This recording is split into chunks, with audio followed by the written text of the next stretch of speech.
Standing in my cap and gown outside the university auditorium, I watched through the glass doors as my mother grabbed the dean's arm, tears streaming down her face, begging him to tell her where I was. My father stood frozen behind her, his face pale as he recognized my name on the graduation program. 4 years ago, they told me they couldn't afford my college tuition. 3 days later, I watched them hand my brother Tyler the keys to a brand new Ford F-150 for his future. Today, they were about to discover exactly what I'd done with mine. Let me take you back 4 years to where this whole mess started. I was 18, valedictorian of Lincoln High School, and absolutely bursting with excitement about my future. That Tuesday evening in May, I sat at our worn wooden dining table with 3 college acceptance letters spread out like winning lottery tickets in front of me. Mom, Dad, look at this. I practically bounced in my chair as I showed them the letter from State University. They're offering me a partial scholarship that covers 60% of tuition. Can you believe it? All I need is $12,000 for the remaining costs, plus room and board. My parents, Margaret and David Carson, exchanged one of those looks that made my stomach twist. You know, the kind where parents communicate entire conversations with just their eyes. My dad cleared his throat and set down his coffee mug with unusual care. Debbie, sweetheart, we need to have a serious talk about money. He began, his construction-weathered hands fidgeting with his napkin. The business has been really struggling this past year. We've had 3 major contracts fall through, and with the economy the way it is. Mom jumped in her voice, carrying that apologetic tone I'd grown to dread. And my hours at the clinic got cut back to just 3 days a week. We're barely keeping up with the mortgage and Tyler's expenses as it is. I felt my dreams deflating like a punctured balloon. But surely we can figure something out. Maybe I could work more hours at the grocery store, or we could apply for financial aid, or... Honey, we've looked at every angle, Dad interrupted, shaking his head. The numbers just don't add up. We simply cannot afford to help you with college right now. Tyler, my 17-year-old brother, sat across from me, picking at his meatloaf, completely silent. He didn't even look up when our parents basically demolished my future plans. His indifference stung almost as much as a rejection. What about community college, Mom suggested with forced brightness. You could live at home, save money, and transfer later when our finances improve. The idea felt like settling for leftovers when I'd been promised a feast. Maybe I should take a gap year, I said quietly, work full-time and save up the money myself. My parents exchanged another one of those looks, but this time something different flickered across their faces. Relief, guilt. I couldn't quite place it. 2 days later, everything changed. I was looking for my birth certificate in Dad's home office when I accidentally knocked over a stack of papers from his desk. As I gathered them up, one particular document caught my eye. It was a bank statement from our local credit union dated just last month. My blood ran cold as I read the account details. There, in black and white, was a savings account labeled Tyler College Fund with a balance of $35,400. $35,000. More than enough to cover my college expenses and Tyler's future education combined. They had been lying to me. They had the money. They just didn't want to spend it on me. My hands shook as I stared at the evidence of their deception. All those conversations about tight finances and struggling to make ends meet had been elaborate performances. The truth was right there in Mom's careful handwriting at the top of the statement. I heard the garage door opening and quickly shoved the papers back where I'd found them. My parents walked in laughing about something Dad's coworker had said, but their cheerful mood evaporated when they saw me standing in the office doorway with the bank statement in my trembling hands. Debbie, what are you doing with our private financial documents? Mom's voice went sharp and defensive. What is this? I held up the statement, my voice barely above a whisper. You told me we couldn't afford my college, but you have $35,000 saved for Tyler. The silence stretched between us like a chasm. Dad's jaw tightened while Mom's face flushed red with embarrassment and anger. That money is different, Dad finally said, his tone dismissive. Tyler's gonna need that for his future. Boys have different pressures, different expectations. He'll be the head of his own household someday. And what am I supposed to be? The words came out louder than I intended. Just someone who doesn't deserve an education, because I'm a girl. Don't be dramatic, Mom snapped. You've always been so independent, so resourceful. You'll figure something out. Tyler needs more guidance, more support. He's not as self-sufficient as you are. The casual way they dismissed my dreams while prioritizing his future felt like a physical blow. I ran upstairs to my room, slamming the door behind me, and collapsed onto my bed as their voices drifted up through the floorboards. She'll get over it, I heard Dad say. Debbie's tough. She always lands on her feet. Maybe this will teach her that life isn't always fair, Mom added. She's been spoiled by all those academic awards. A little reality check might do her some good. Their words cut deeper than any physical wound could have. Lying there in the darkness, I realized that my own parents saw me as less worthy of investment than my brother. Not because of my grades, not because of my character, but simply because of my gender. That night, something fundamental shifted inside me. The naive girl who believed her parents had her best interests at heart died, and someone harder, more determined took her place.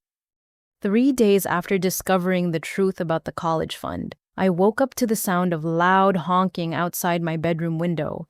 It was 7 in the morning on a Saturday, and someone was making enough noise to wake the entire neighborhood. I stumbled to my window and pushed back the curtains, then froze in complete disbelief. Sitting in our driveway was a brand new gleaming red Ford F-150 pickup truck with an enormous yellow bow tied around the entire vehicle. The morning sun reflected off its pristine paint job like it was posing for a car commercial.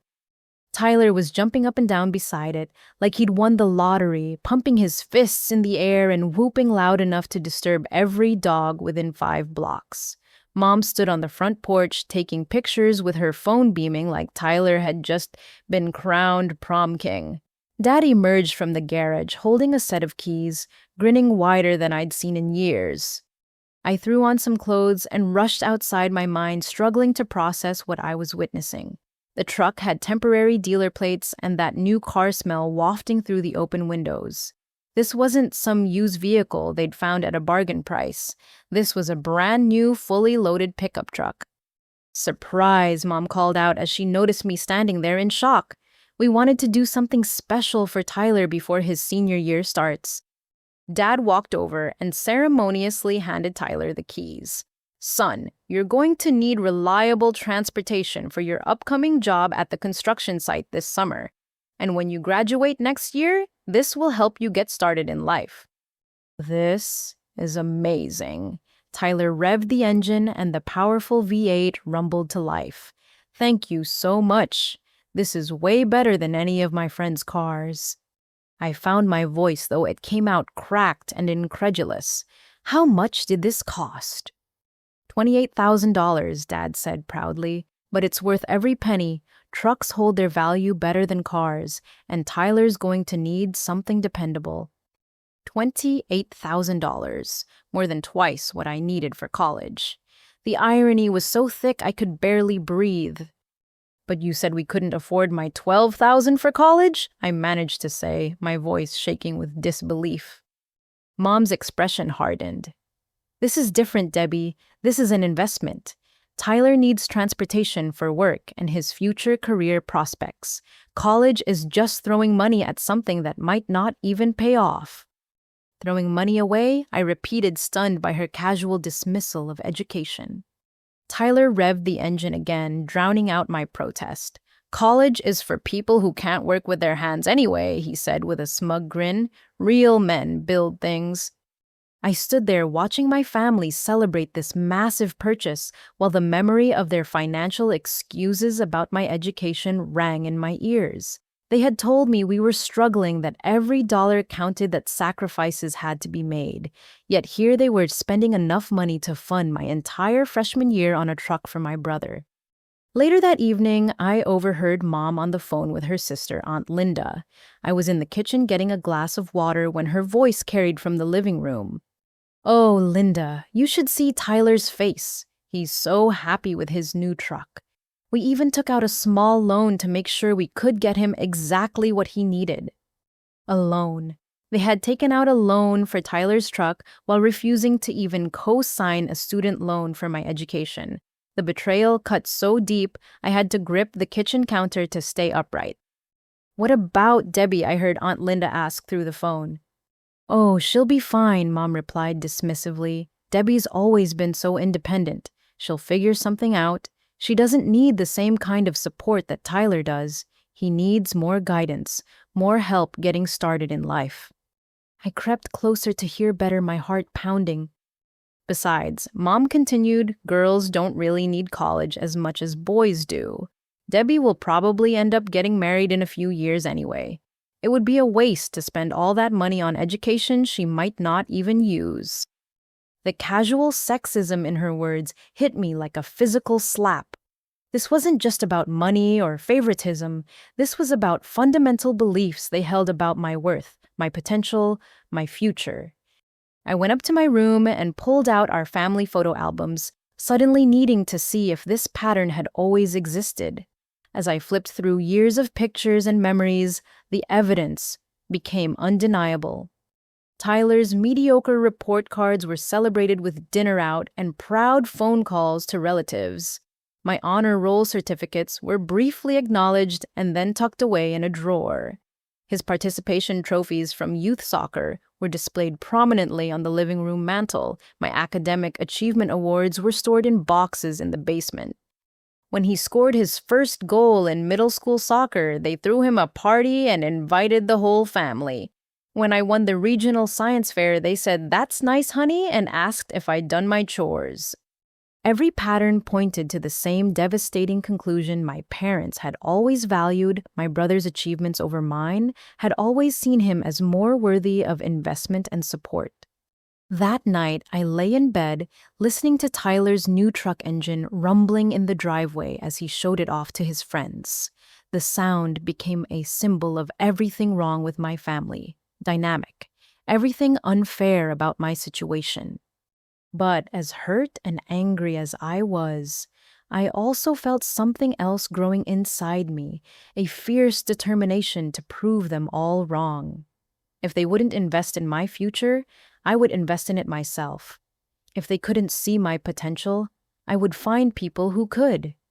I had always been the resourceful one, the independent one, the one who figured things out on her own. Fine, it was time to put those qualities to the test. The next morning, I woke up with a clarity I'd never experienced before. While my family slept off their truck celebration, I sat at my computer and began researching every possible option for funding my education. I wasn't going to let their narrow-minded priorities derail my dreams. After hours of searching through scholarship databases and university financial aid websites, I stumbled across something that made my heart race. Hidden deep in State University's Honors Program section was information about the Independence Scholarship, a full-ride opportunity I'd never heard of before. The scholarship covered full tuition, room, board, meal plans, and even provided a monthly stipend for personal expenses. It was specifically designed for students who demonstrated exceptional academic achievement and personal resilience in the face of significant financial hardship and family obstacles. The application requirements were intense.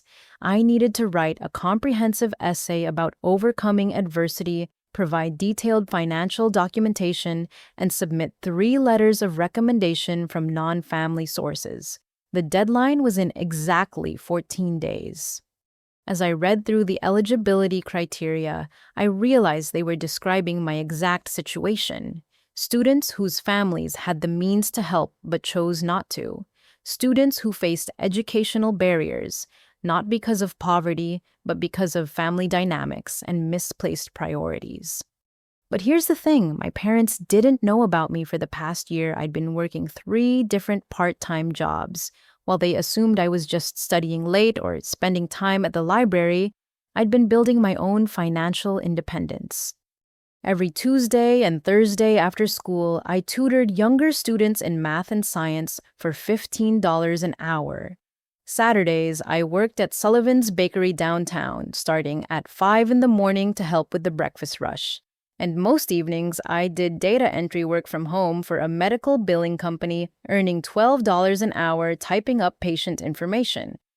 My parents never questioned my frequent absences because they were too focused on Tyler's activities and needs. When I told them I was staying late for academic decathlon practice or helping with the school newspaper, they barely looked up from whatever they were doing. All that work had allowed me to save $8,200, which I kept in a safety deposit box I'd opened on my 18th birthday. I told the bank I was saving for college, which was true, just not in the way I'd originally planned. The essay portion of the scholarship application terrified and excited me in equal measure. I had to tell my story honestly without sounding bitter or vindictive. I needed to demonstrate resilience and determination while explaining the complex family dynamics that had led to my situation. I spent the next 3 days crafting and recrafting my essay titled Building Bridges When Others Build Walls. I wrote about the moment I discovered the truth about the college fund, about watching my brother receive a truck worth more than my education, about the casual dismissal of my dreams and potential. But more importantly, I wrote about what those experiences taught me, how they motivated me to become self-reliant, how they showed me the value of hard work and independence, how they clarified my determination to succeed regardless of external support. For my recommendation letters, I reached out to 3 people who had witnessed my work ethic and character firsthand. Mrs. Patterson, my English teacher, had mentored me through 4 years of academic competitions and knew about my writing abilities. Mr. Rodriguez, my guidance counselor, had helped me navigate college applications and understood my family situation better than anyone at school. The third letter would come from Mrs. Thompson, who owned Sullivan's Bakery. She had become like a grandmother to me over the past year, watching me balance work with school while never complaining about the early morning shifts or weekend obligations. When I approached each of them about the recommendation letters, their reactions surprised me. Mrs. Patterson was shocked to learn about my family's refusal to support my education. Mr. Rodriguez admitted he'd suspected something was wrong when I kept asking about scholarships for students whose families made too much money for need-based aid but refused to contribute. Mrs. Thompson's response was the most emotional. This 60-year-old woman who had survived raising 5 children as a single mother after her husband's death actually teared up when I explained my situation.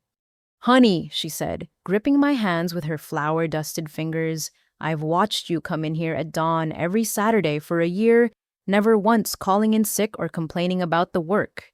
You've got more character and determination in your little finger than most adults have in their whole bodies. Any college would be lucky to have you."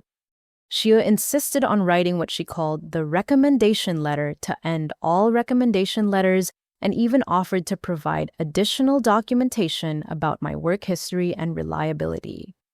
As I gathered all the application materials, I wrestled with a growing sense of guilt about keeping this from my parents. Part of me wanted to tell them what I was doing to give them one more chance to support my dreams. But every time I considered it, I remembered their dismissive comments about girls not needing education and their casual assumption that I would figure something out on my own.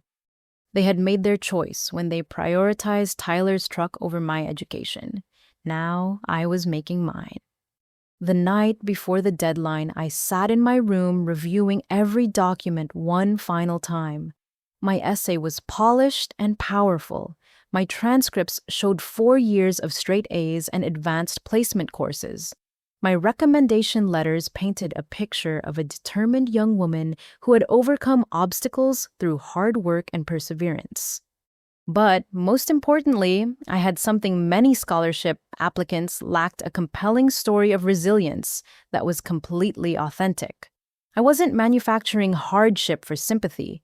I was documenting a real pattern of family dynamics that had shaped my character and motivated my independence. At 11:47 on a Thursday night, I submitted my application for the Independence Scholarship. As I clicked the final submit button, I felt a mixture of terror and exhilaration.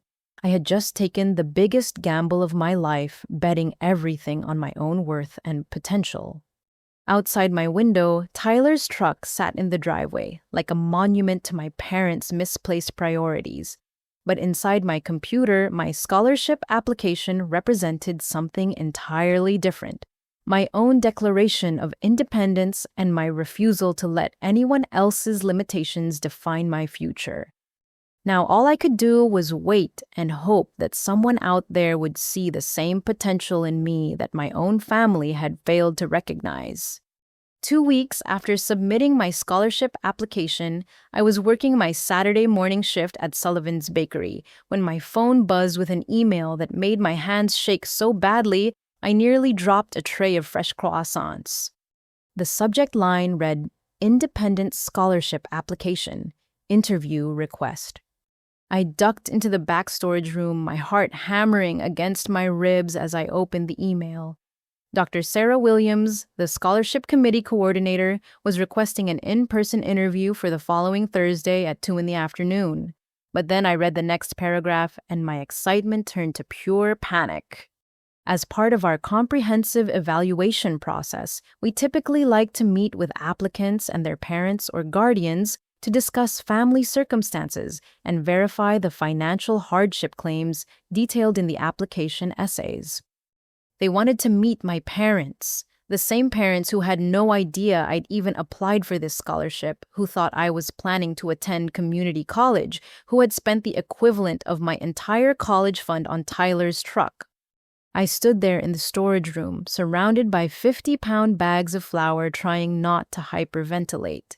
How could I possibly explain this situation without exposing the entire web of secrecy I'd been weaving for the past month? I called the scholarship office during my lunch break, my voice carefully controlled despite my racing pulse. Dr. Williams, this is Debbie Carson. I received your email about the interview, and I'm absolutely thrilled about the opportunity. I do have one concern, though. My family situation is quite complicated, and my parents are very uncomfortable discussing our financial circumstances with outsiders. There was a pause on the other end of the line. I see. That's not entirely uncommon, Miss Carson. Some families find these conversations difficult. Could you tell me a bit more about their concerns? I chose my words carefully, staying as close to the truth as possible without revealing the full extent of the deception. My parents are very private people, and they've always taught me to be self-reliant. They feel that discussing money with strangers, even in an educational context, goes against their principles of independence and personal responsibility. Dr. Williams was quiet for a moment, and I could hear papers rustling in the background. Given the unique circumstances you described in your essay, I think we can work around this concern. Would you be comfortable providing additional financial documentation and perhaps securing extra character references from non-family sources? Relief flooded through me so quickly I felt dizzy. Absolutely. I can provide whatever documentation you need. Excellent. Let's schedule your individual interview for Thursday at 2, and we'll discuss the additional requirements then. Meanwhile, at home, Tyler had started acting strangely around me. I'd catch him watching me with suspicious eyes when he thought I wasn't looking. He'd started asking pointed questions about where I spent my time and making comments about my secretive behavior. What's with all the mysterious computer time, he asked one evening as I quickly minimized my scholarship research when he walked into the living room. Just working on college applications, I said, which was technically true. I thought you were planning to go to community college, he replied, his eyes narrowing. Why would you need to do so much research for that? I felt like I was walking through a minefield every time we talked. Tyler might act like he didn't care about academics, but he wasn't stupid.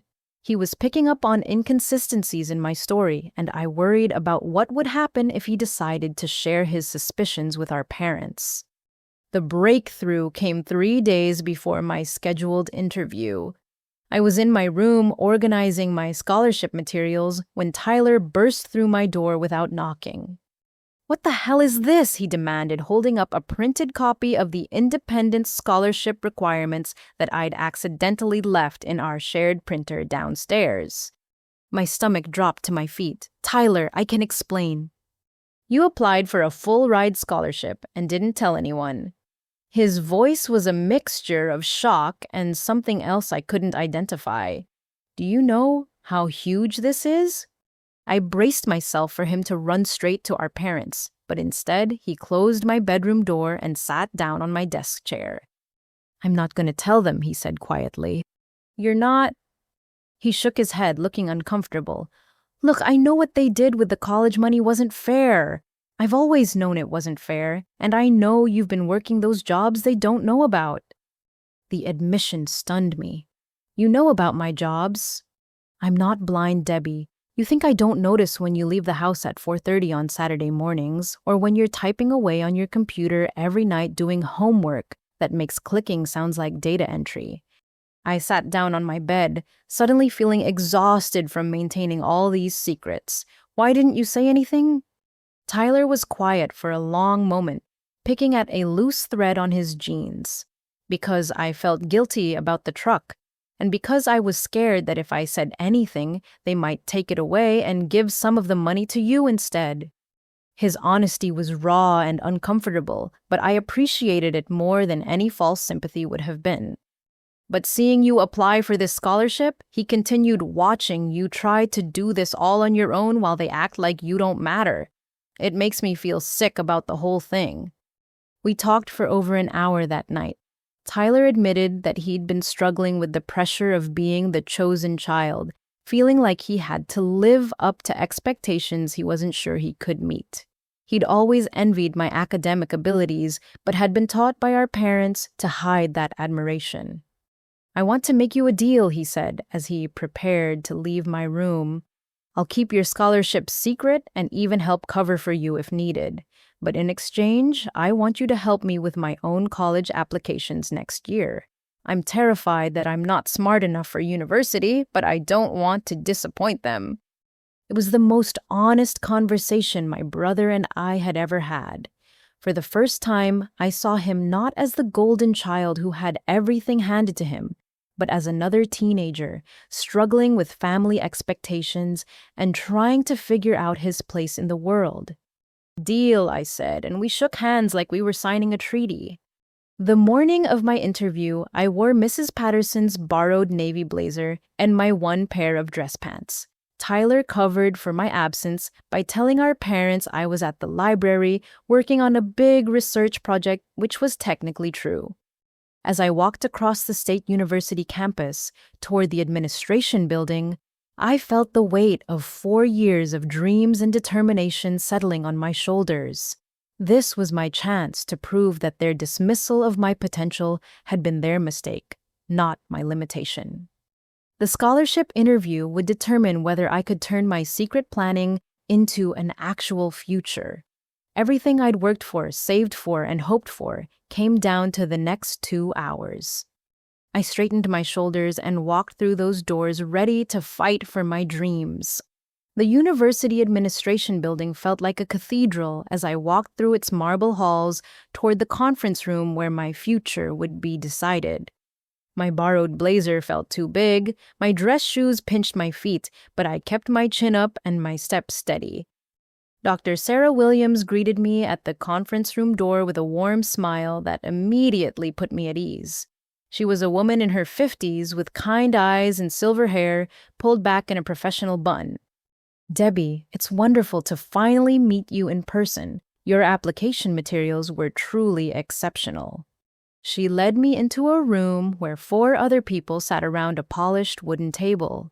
Dr. Williams introduced each member of the scholarship committee, Dr. Michael Chen, the Dean of Students, Mrs. Angela Foster, the Financial Aid Director, Professor Janet Miller from the Education Department, and Dr. Robert Hayes from the business school. "Please have a seat," Dr. Williams said, gesturing to a chair across from the panel. "We're going to have a conversation, not an interrogation. We want to get to know the person behind this remarkable application." The questions started gently. They asked about my academic interests, my career goals, and my volunteer activities. I found myself relaxing as I talked about my passion for education policy and my dream of eventually helping other students navigate college access challenges. Then Dr. Chen leaned forward slightly, his expression serious but compassionate. "Debbie, your essay was incredibly moving, but also quite unusual. It's rare for us to see applications from students whose families have the financial means to support their education, but choose not to do so. Can you help us understand that dynamic better?" I took a deep breath, knowing this moment would define everything. My parents have always treated my brother and me very differently when it comes to opportunities and investment. They believe that boys need more financial support and educational opportunities than girls do. When I asked for help with college costs, they told me they couldn't afford it. 3 days later, they bought my brother a $28,000 truck. Mrs. Foster's eyebrows shot up. $28,000. That's more than the total cost of attendance here for 1 year. Yes, ma'am. They took out a loan for his truck while refusing to even co-sign a student loan for my education. Professor Miller exchanged a meaningful look with Dr. Williams.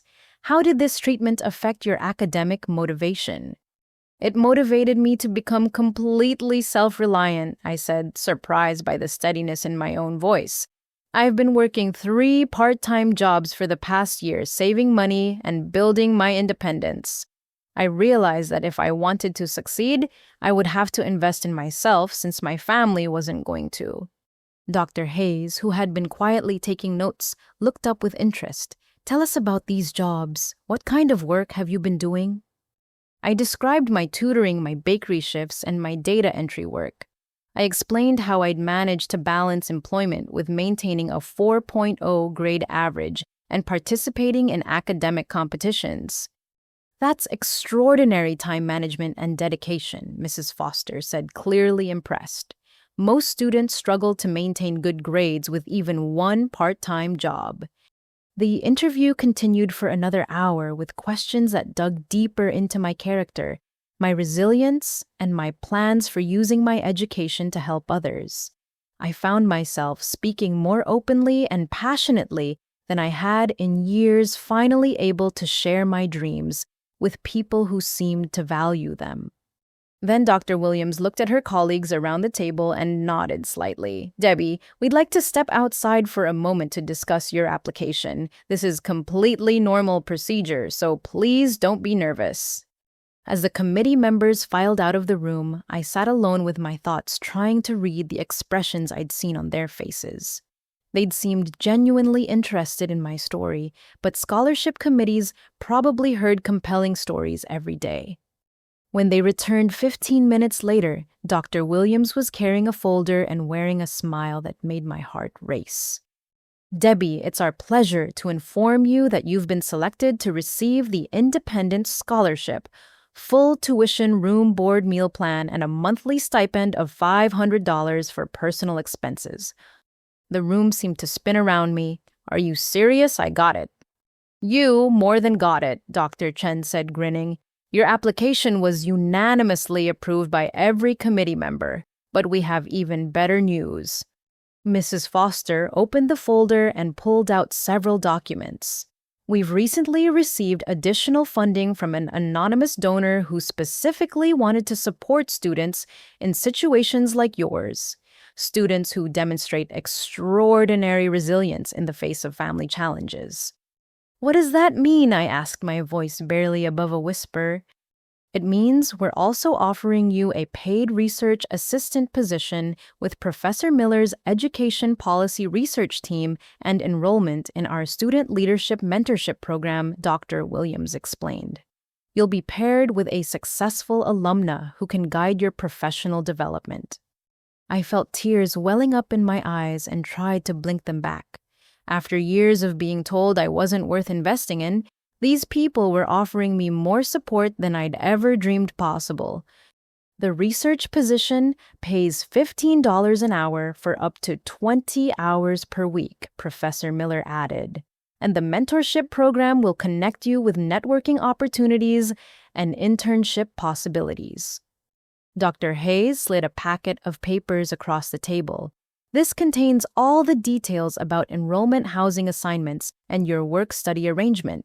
You can start immediately after your high school graduation if you'd like, with our summer orientation program for scholarship recipients. I don't know what to say. I managed to get out. Thank you. Thank you so much. You earned this, Debbie, Dr. Williams said firmly. Your academic record, your work ethic, your character, and your determination to succeed despite obstacles make you exactly the kind of student this scholarship was designed to support. As I gathered the paperwork with shaking hands, Mrs. Foster added, "We do have one administrative question. How would you like us to handle communications with your family? Some students prefer to manage that transition themselves." "I'd appreciate it if all communications could come directly to me for now," I said. "I'll handle informing my family when I'm ready." The committee members nodded understandingly clearly, recognizing the complexity of my situation. Walking out of that building, I felt like a completely different person than the nervous teenager who had entered 2 hours earlier. The scholarship packet in my hands represented more than financial support. It represented validation of my worth, recognition of my potential, and proof that my parents' dismissive treatment had been their failure, not mine. For the first time in my life, I had people in positions of authority who believed in my dreams and were willing to invest in my future. The irony wasn't lost on me that strangers were offering me more support and encouragement than my own family ever had.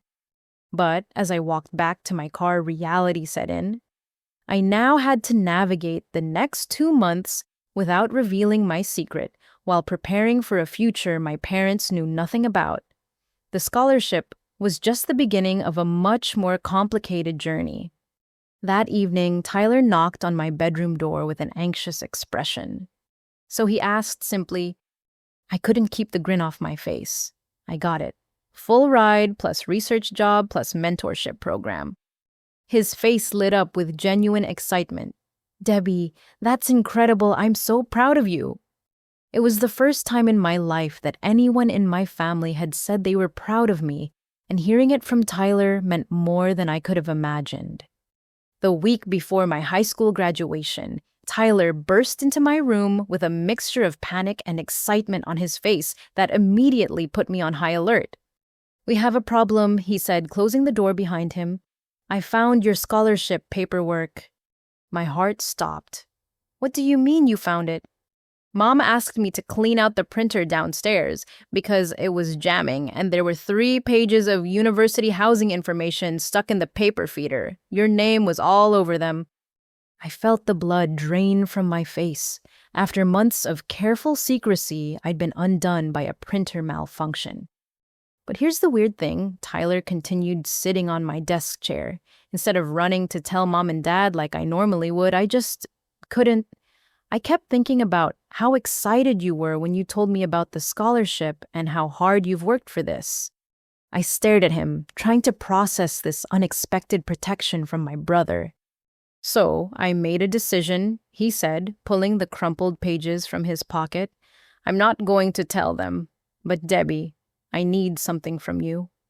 "What?" I asked cautiously. "Help me with my college applications next year. Real help. I'm terrified that I'm not smart enough for university, but I can't admit that to Mom and Dad after everything they've invested in me." The vulnerability in his voice caught me off guard. My popular, confident brother was scared, and he was asking for my help. "Tyler, you're smarter than you give yourself credit for," I said honestly. "You just learn differently than I do." "Will you help me?" he pressed. "Of course I will. We're siblings. That's what we do." He smiled with relief. "Good. Because I already told Mom and Dad that you've been helping me get ready for senior year by tutoring me in math and science. That explains why we've been spending time together and why you might have college-related materials around. I was impressed by his quick thinking. That's actually brilliant. I know, right? I'm not as dumb as they think. Over the next week, Tyler became my unexpected ally in maintaining the deception. When our parents asked about my college plans, he would smoothly redirect conversations toward his own senior year preparations. When they wondered about my frequent absences, he covered by saying I was at the library helping him with practice tests. The irony wasn't lost on me that Tyler, who had been the beneficiary of our parents' favoritism, was now actively helping me circumvent their control over my future. Meanwhile, our parents were completely absorbed in planning Tyler's senior year and his summer job at Dad's construction company. They talked endlessly about how the truck would help him get back and forth to work sites and how important this experience would be for his future. During our weekly family dinner that Sunday, Dad spent 20 minutes detailing Tyler's responsibilities for the summer job while barely acknowledging my presence at the table.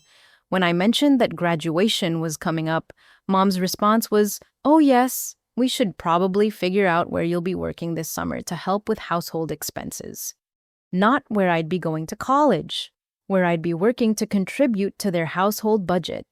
The assumption that I would remain at home indefinitely was so casual and matter-of-fact that it took my breath away. "Actually," I said carefully, "I've been thinking about spending some time this summer focusing on college preparation." Dad looked up from his meatloaf with a puzzled expression. What college preparation? I thought we agreed that community college was the most practical option. "You suggested community college," I corrected. I never agreed to anything. An uncomfortable silence settled over the dinner table. Mom set down her fork with a sharp clink. "Debbie, we've been through this. We cannot afford to send you to a 4-year university. You need to be realistic about our family's financial situation." Tyler shot me a warning look across the table, silently reminding me to stick to our cover story. "I understand," I said, though the words tasted bitter in my mouth. "I'm just exploring all my options." The graduation ceremony itself was a surreal experience.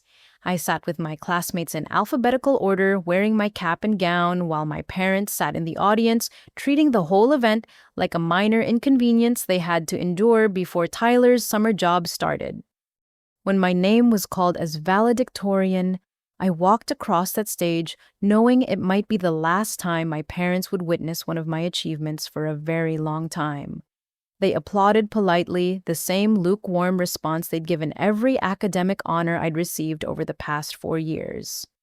During my valedictorian speech, I talked about the importance of believing in yourself when others doubt your potential and about having the courage to pursue your dreams even when the path forward isn't clear. I could see my parents in the audience, probably assuming I was speaking in generalities rather than about my own situation. Sometimes the people who are supposed to support us the most are the ones who underestimate us the most, I said, looking directly at them. But that doesn't mean we should underestimate ourselves. After the ceremony, our extended family gathered for pictures and congratulations. Uncle Robert, Dad's brother, who had always encouraged my academic pursuits, pulled me aside. "Debbie, I'm so proud of you, valedictorian. That's incredible. What are your plans for college?" Before I could answer, Mom jumped in smoothly. "Debbie's decided that college isn't quite right for her yet. She's going to stay home and help the family while she figures out her path." The lie came so naturally from her lips that I almost believed it myself for a moment. Uncle Robert looked confused and disappointed, but didn't push the issue in front of the whole family. That night, I lay in my bed thinking about how my parents had seamlessly created a narrative about my future without consulting me.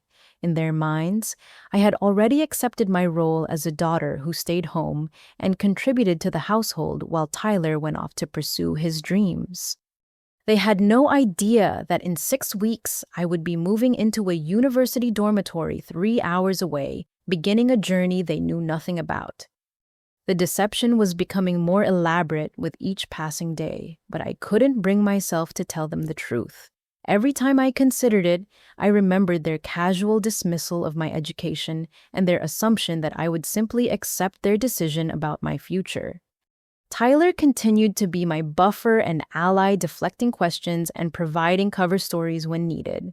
Our secret collaboration had created an unexpected bond between us, but it also made me acutely aware of how isolated I was from my parents. As I counted down the days until my departure for university, I wrestled with guilt about the deception, while simultaneously feeling angry that they'd put me in a position where secrecy felt like my only option. 2 weeks after graduation, during our annual family barbecue with aunts, uncles, and cousins, I experienced a moment that crystallized exactly how my parents viewed my future and my place in their lives. I was coming back from the kitchen with a pitcher of iced tea when I overheard Mom talking to Aunt Patricia by the grill. They were speaking quietly, but not quietly enough. "So what's Debbie's plan for the fall?" Aunt Patricia asked. "Is she excited about starting college?" Mom glanced around to make sure I wasn't nearby, then leaned closer to her sister. Actually, Debbie decided that college wasn't right for her after all. She's going to stay home and help with family finances. We think it's more practical for her to work and contribute to the household rather than accumulating debt for a degree she might not even use. The iced tea pitcher nearly slipped from my hands. Not only was Mom lying about my decision, she was actively creating an alternative reality where I had chosen to abandon my dreams. Really, Aunt Patricia sounded surprised. That doesn't sound like Debbie. She's always been so focused on academics. "Well, sometimes children need to learn about responsibility and sacrifice," Mom replied smoothly. "This will be good for her character development. Besides, Tyler's going to need family support as he prepares for his senior year and college applications." I stood there, frozen, listening to my mother erase my future from family conversations as casually as she might discuss weekend weather plans. She wasn't just dismissing my education, she was rewriting history to make it seem like staying home had been my choice all along. Uncle Robert, who had always been my strongest supporter among our extended family, approached me later as I sat alone on the back porch steps. "Debbie, honey, your mom mentioned you're taking some time off before college. Is that really what you want?" His genuine concern and disappointment were evident in his voice. I could tell he was struggling to understand why his academically gifted niece would choose to postpone her education. "It's complicated, Uncle Robert," I said, hating that I couldn't tell him the truth. "You know, I've always believed in your potential." He continued, sitting down beside me. "If there are financial concerns, there might be other options we could explore. Maybe I could help, or we could look into scholarships." The irony of his offer made my throat tight with emotion. Here was someone willing to support my education while my own parents actively worked to prevent it. "Thank you," I managed to say. "That means more to me than you know, but I think I need to handle this situation myself." That evening, I called Mrs. Thompson at the bakery and arranged to use her garage as temporary storage for my belongings. I told her I was organizing for college without specifying which college or when I'd be leaving. She agreed immediately, asking no questions but offering her full support.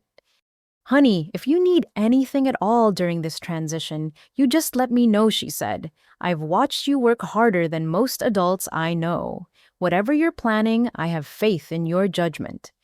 I also set up mail forwarding through the post office, directing all university correspondence to a P.O. box I'd rented using money from my savings account.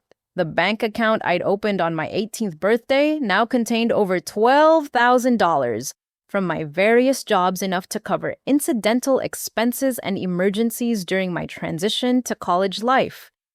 Tyler continued to be an invaluable ally in maintaining the deception. When Mom started making plans for my permanent presence at home, he helped redirect her attention to his own needs and activities. "Mom, I'm worried about my math skills for senior year," he'd say whenever she began discussing my future domestic role. "Maybe Debbie could tutor me more this summer instead of working full-time." His intervention bought me time and provided cover for my continued absence during scholarship, recipient orientation activities, and university preparation sessions. But the most disturbing development came when Mom began planning my indefinite future without any input from me. She started talking about converting what would eventually be Tyler's room into an office space where I could help with family bookkeeping and correspondence. "It'll be perfect," she told Dad over breakfast one morning while I sat there listening in disbelief. "Debbie can handle our taxes, manage the household budget, and even help coordinate Tyler's college applications when the time comes. She's always been good with details and organization."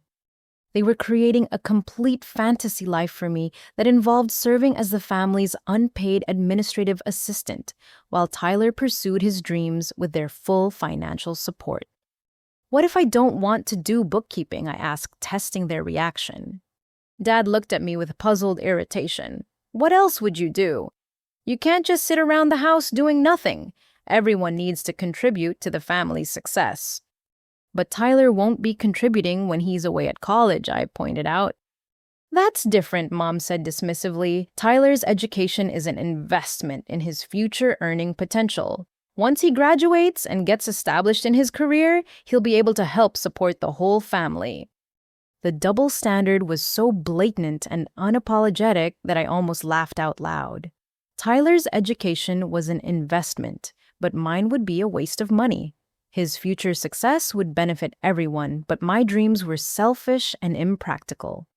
That night, I finalized my departure plans. I would leave on July 15th while my parents attended Tyler's summer job orientation at Dad's construction company. Tyler had promised to help me load my car and provide cover if they returned early. The university housing office had confirmed my room assignment in Henderson Hall, and my research assistant position with Professor Miller would begin the week after orientation.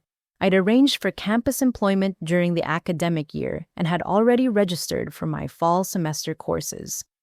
I wrote letters to my parents and extended family explaining my decision, but I planned to mail them only after I was safely established at the university.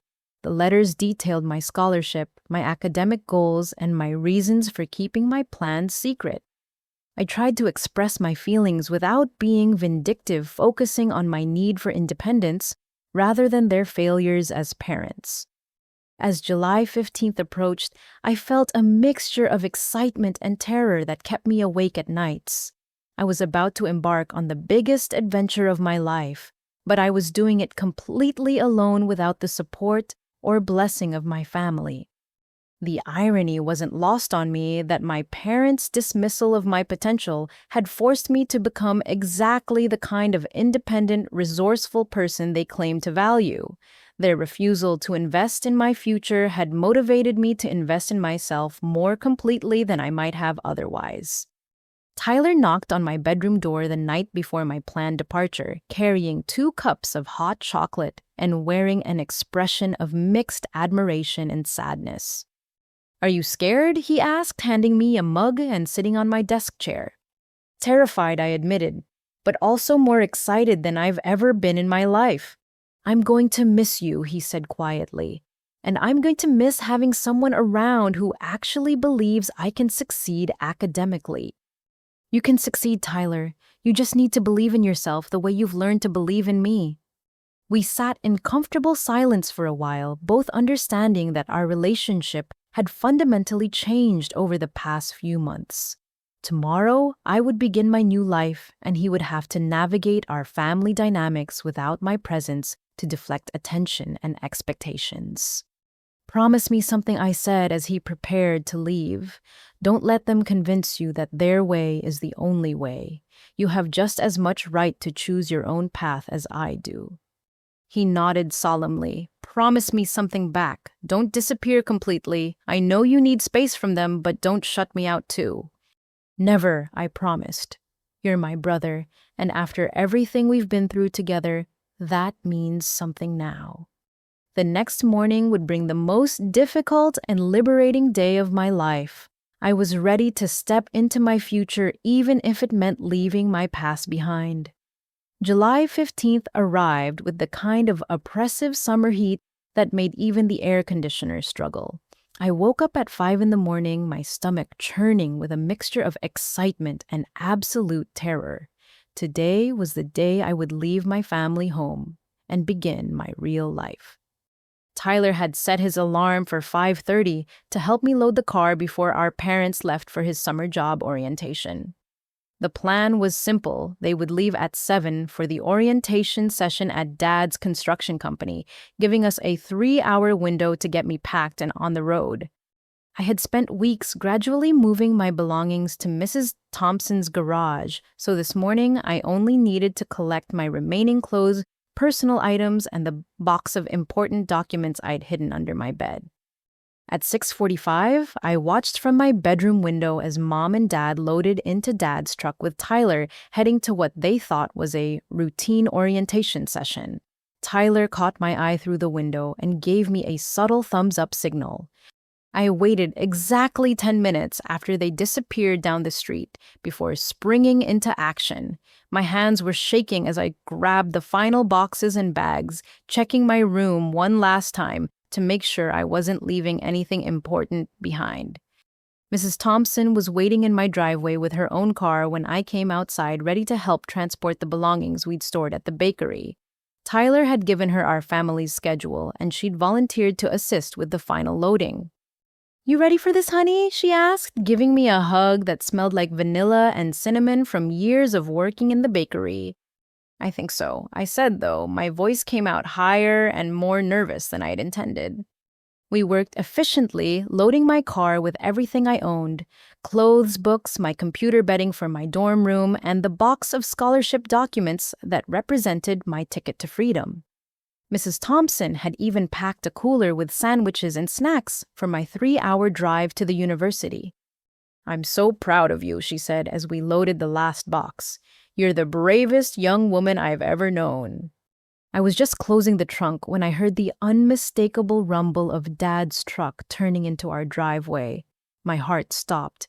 They weren't supposed to be back for another 2 hours. "The orientation got canceled," Tyler called out as he jumped from the passenger seat. Some kind of scheduling conflict at the office. Mom and Dad emerged from the truck looking annoyed about their wasted morning, but their expressions quickly changed to confusion and then alarm as they took in the scene my fully packed car, Mrs. Thompson, standing in our driveway, and me looking like a deer caught in headlights. "What's going on here?" Dad demanded, his voice sharp with suspicion. Tyler immediately went into damage control mode. "Debbie's just organizing her stuff for college prep," he said quickly. Mrs. Thompson was helping her transport some things. But Dad wasn't buying it. He walked over to my car and peered through the windows, taking in the obvious signs of a permanent departure. "This looks like more than organizing," he said slowly. "This looks like you're moving out." The moment of truth had arrived 3 hours early, and I wasn't prepared for it. My carefully planned gradual revelation was about to become a confrontation in our driveway. "Debbie, what is this?" Mom asked, her voice rising with panic. "Where do you think you're going?" I took a deep breath and made a decision that would change everything. "I'm going to college, Mom. Real college, state university." The silence that followed was deafening. Dad's face went through several color changes, settling on an alarming shade of red.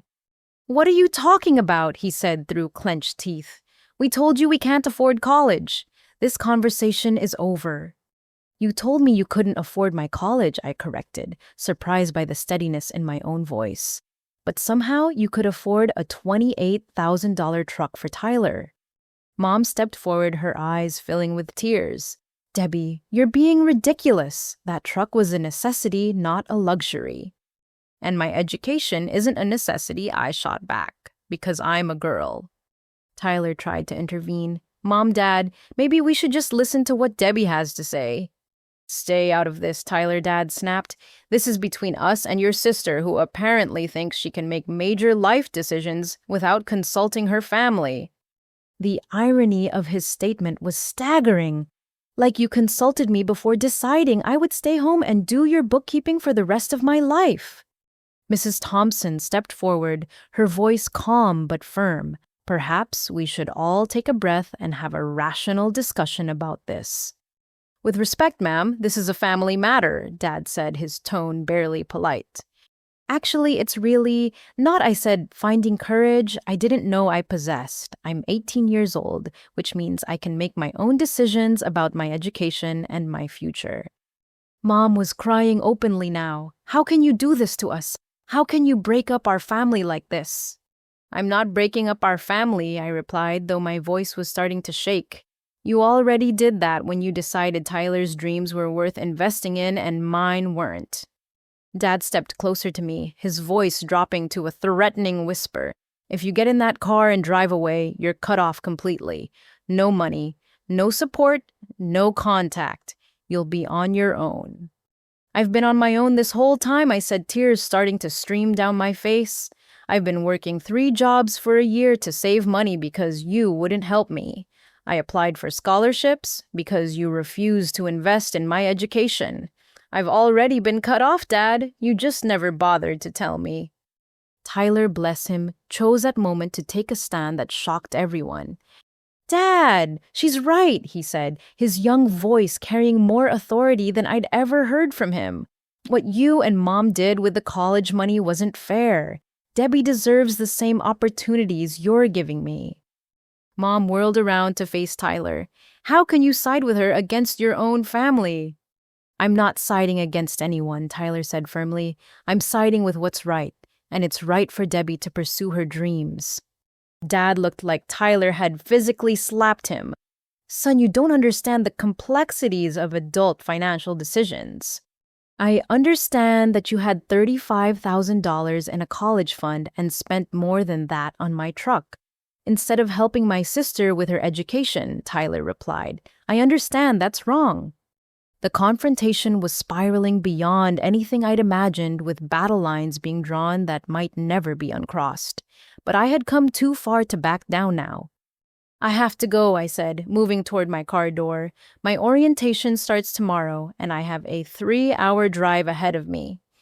Debbie, please, Mom pleaded, grabbing my arm. Don't do this. We can work something out. We can discuss other options. What other options? I asked. Community college while I do your bookkeeping, working full-time to contribute to household expenses while Tyler's education gets funded. No thank you. I gently pulled free from her grip and got into my car. Through the window, I could see Tyler giving me an encouraging nod while our parents stood there looking shocked and betrayed. If you leave now, don't expect us to welcome you back when you realize you've made a mistake, Dad called out as I started the engine.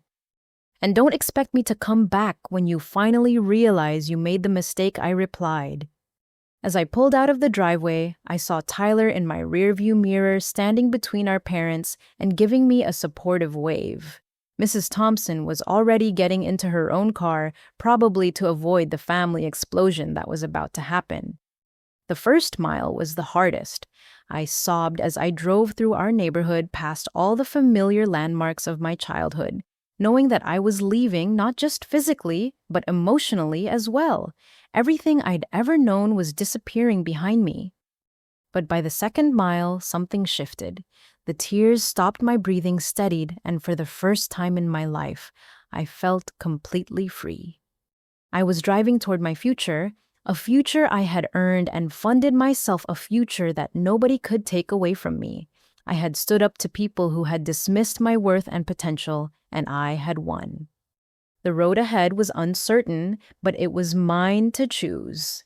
2 weeks after my dramatic departure, I was settling into my dormitory room and attending freshman orientation sessions when my phone rang with a number I didn't recognize. It turned out to be Dr. Sarah Williams from the scholarship office. Debbie, I hope I'm not interrupting your orientation activities, she said, her voice carrying a professional concern that immediately put me on alert. I wanted to give you a heads up about some phone calls we've received. My stomach dropped. What kind of phone calls? Your parents contacted our office yesterday, demanding information about your scholarship and insisting that you return home immediately. They're claiming you left without permission and obtained the scholarship through deceptive means.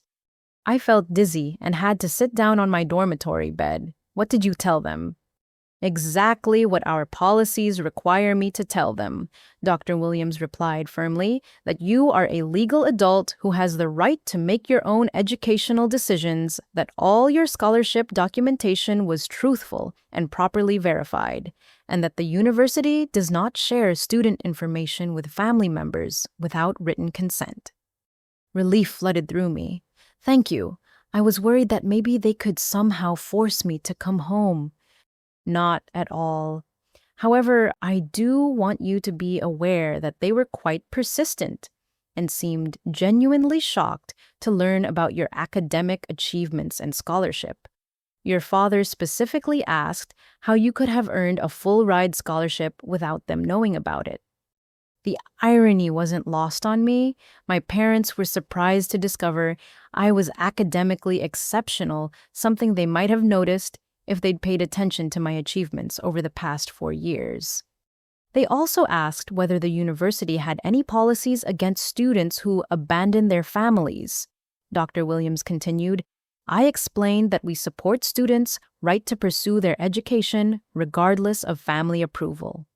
I appreciate you handling that, I said. This situation is complicated.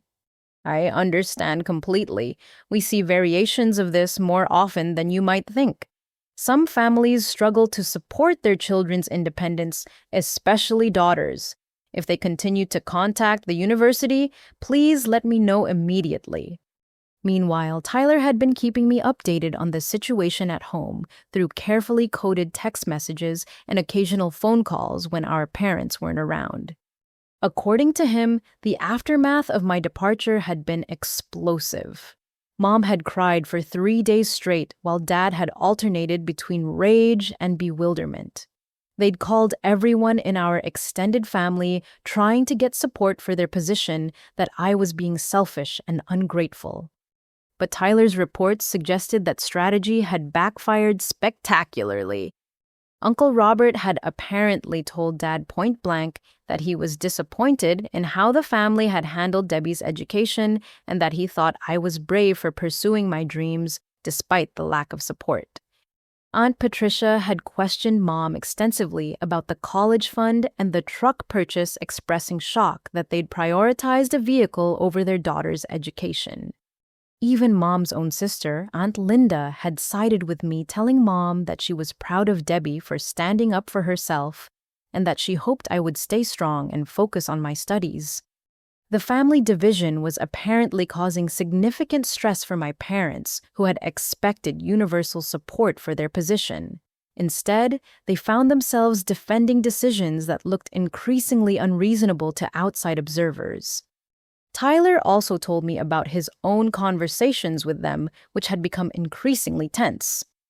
I told them they needed to apologize to you, he confided during one of our phone calls. Dad got so angry he started yelling about how children need to respect their parents' decisions. What did you say to that?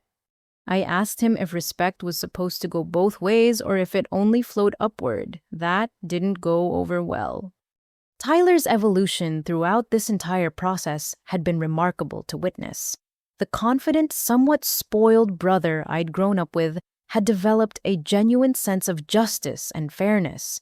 He'd seen firsthand how differently we'd been treated, and it had awakened something in him that I'd never expected. Are they making your life miserable because of me? I asked, feeling guilty about the position my departure had put him in. Sometimes he admitted, but honestly, I'm learning a lot about who they really are, and I don't like all of it. The way they talk about you now that you're gone, it's not okay. What do they say? Tyler was quiet for a moment. They keep calling you ungrateful and selfish. They act like everything they did was reasonable and you're just being dramatic. But Debbie, I was there. I saw how they treated you versus how they treated me. What they did wasn't fair. The validation from my brother meant more to me than I could express. For years, I'd wondered if I was being too sensitive about the different treatment, if maybe I was imagining the favoritism or exaggerating its impact. Having Tyler acknowledge the reality of our family dynamics helped me trust my own perceptions. At the university, I was thriving in ways I'd never imagined possible. My fellow scholarship recipients came from diverse backgrounds, but many had overcome significant family obstacles to pursue their education. I wasn't alone in my experience of unsupportive family dynamics. My research assistant position with Professor Miller had begun, and I found the work fascinating and meaningful. We were studying barriers to higher education access, with particular attention to non-financial obstacles like family discouragement and gender-based educational discrimination. Your personal experience brings valuable perspective to this research, Professor Miller told me during one of our weekly meetings. Sometimes the biggest barriers to education aren't financial, they're psychological and social. I'd also connected with other students who'd faced family opposition to their educational goals. There was Jennifer, whose parents had wanted her to get married instead of pursuing engineering. Marcus, whose family thought college was a waste of time for someone from their blue-collar background. Sarah, whose parents believed girls should focus on domestic skills rather than academic achievement. Finding this community of students who understood my situation helped me realize that my parents' attitudes, while hurtful, weren't unique. Many families struggled to support their children's dreams, especially when those dreams challenged traditional expectations or family dynamics. But perhaps the most healing aspect of my new environment was being surrounded by people who celebrated academic achievement rather than dismissing it. My professors valued my contributions to class discussions. My research supervisor appreciated my analytical skills. My residence hall advisor praised my leadership in organizing study groups. For the first time in my life, I was in an environment where being smart and ambitious was seen as an asset rather than a threat or source of suspicion. 3 weeks into the semester, I received a package from Tyler with no return address.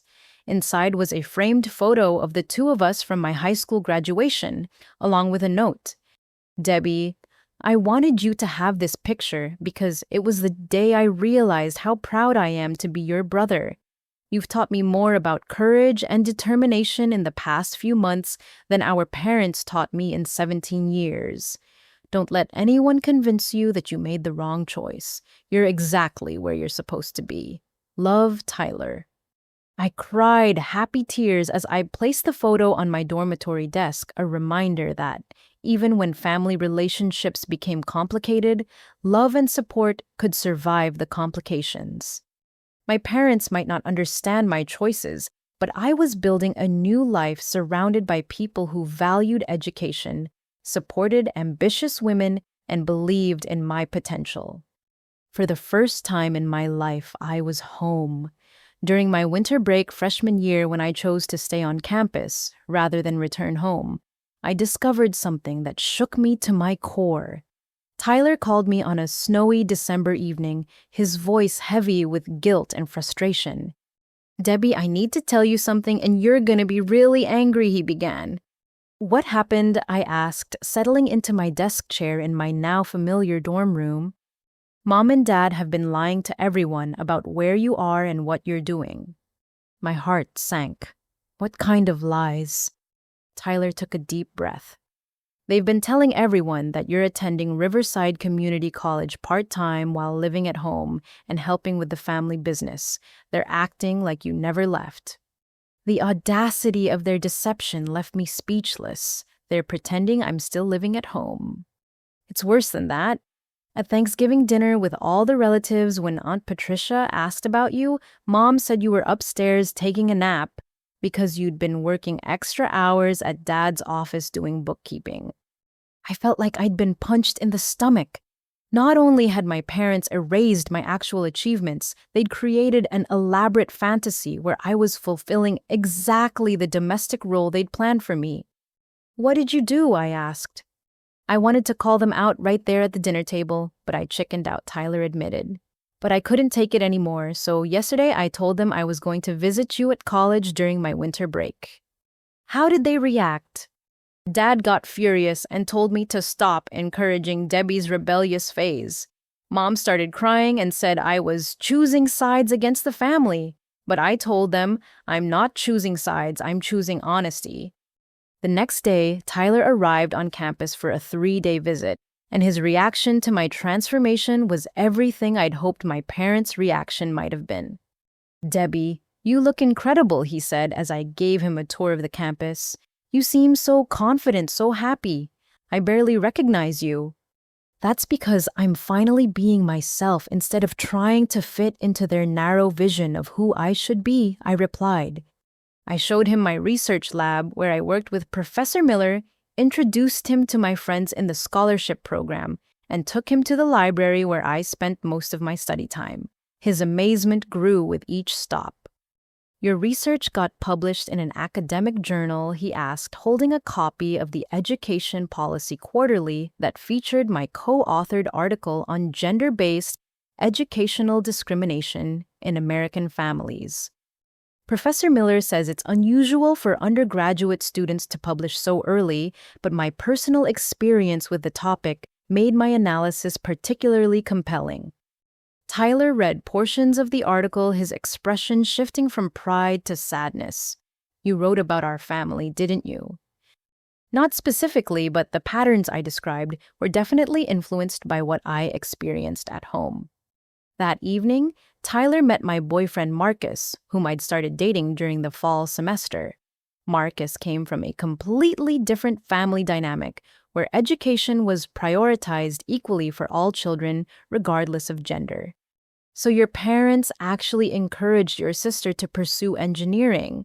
Tyler asked Marcus during dinner, clearly struggling to understand such supportive family behavior. "Of course," Marcus replied, seeming puzzled by the question. "Why wouldn't they? She's brilliant at math and science. Our parents always told us to follow our passions and work hard to achieve our goals." I watched Tyler absorb this information, seeing him realize that our family's approach to gender and education wasn't normal or healthy.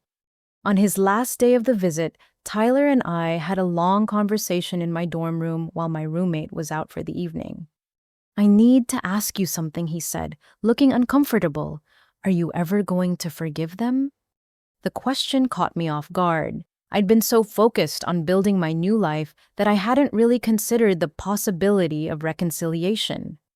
"I don't know," I answered honestly. "Right now, I'm not even angry anymore. I'm just free. For the first time in my life, I'm surrounded by people who believe in my potential and support my dreams.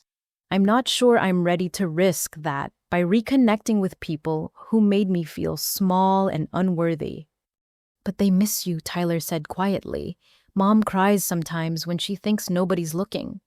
"If they miss me, why are they pretending I'm still living at home? Why are they lying about my achievements instead of being proud of them?" Tyler didn't have an answer for that, and his silence spoke volumes. When I returned from winter break to start my spring semester, I discovered that my academic performance and research contributions had earned me recognition I'd never dreamed of. Professor Miller called me into her office with exciting news. "Debbie, I've just received notification that you've been selected for the Dean's List based on your fall semester performance," she said with a huge smile. "But more importantly, your research contributions have caught the attention of the State Education Policy Institute. They want to feature our collaborative work at their spring conference." "Feature our work? How?" "You'll be presenting our findings to state legislators and education policymakers. This could have real impact on how educational access barriers are addressed at the policy level."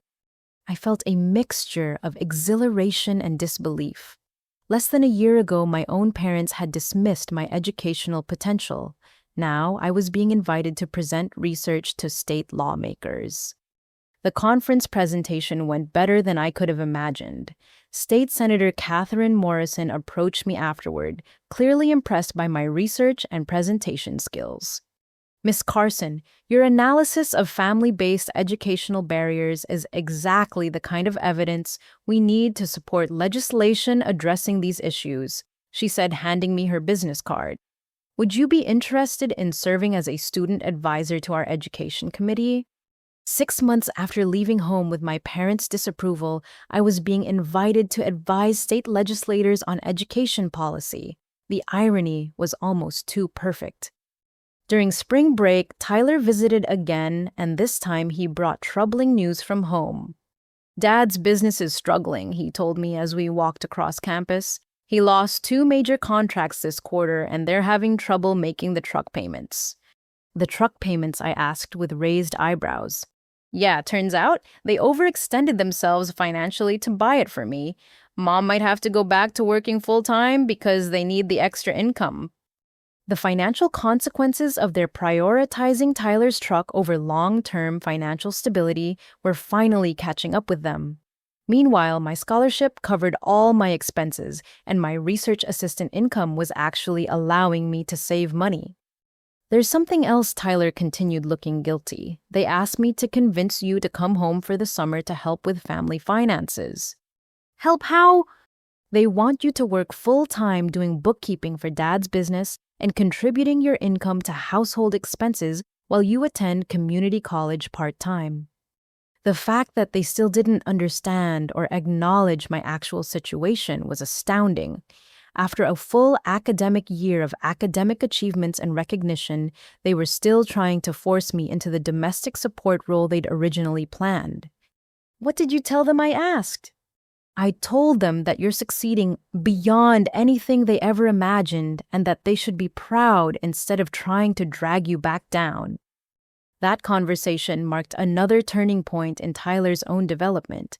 He was beginning to see our parents' limitations clearly and was finding the courage to challenge their expectations and demands.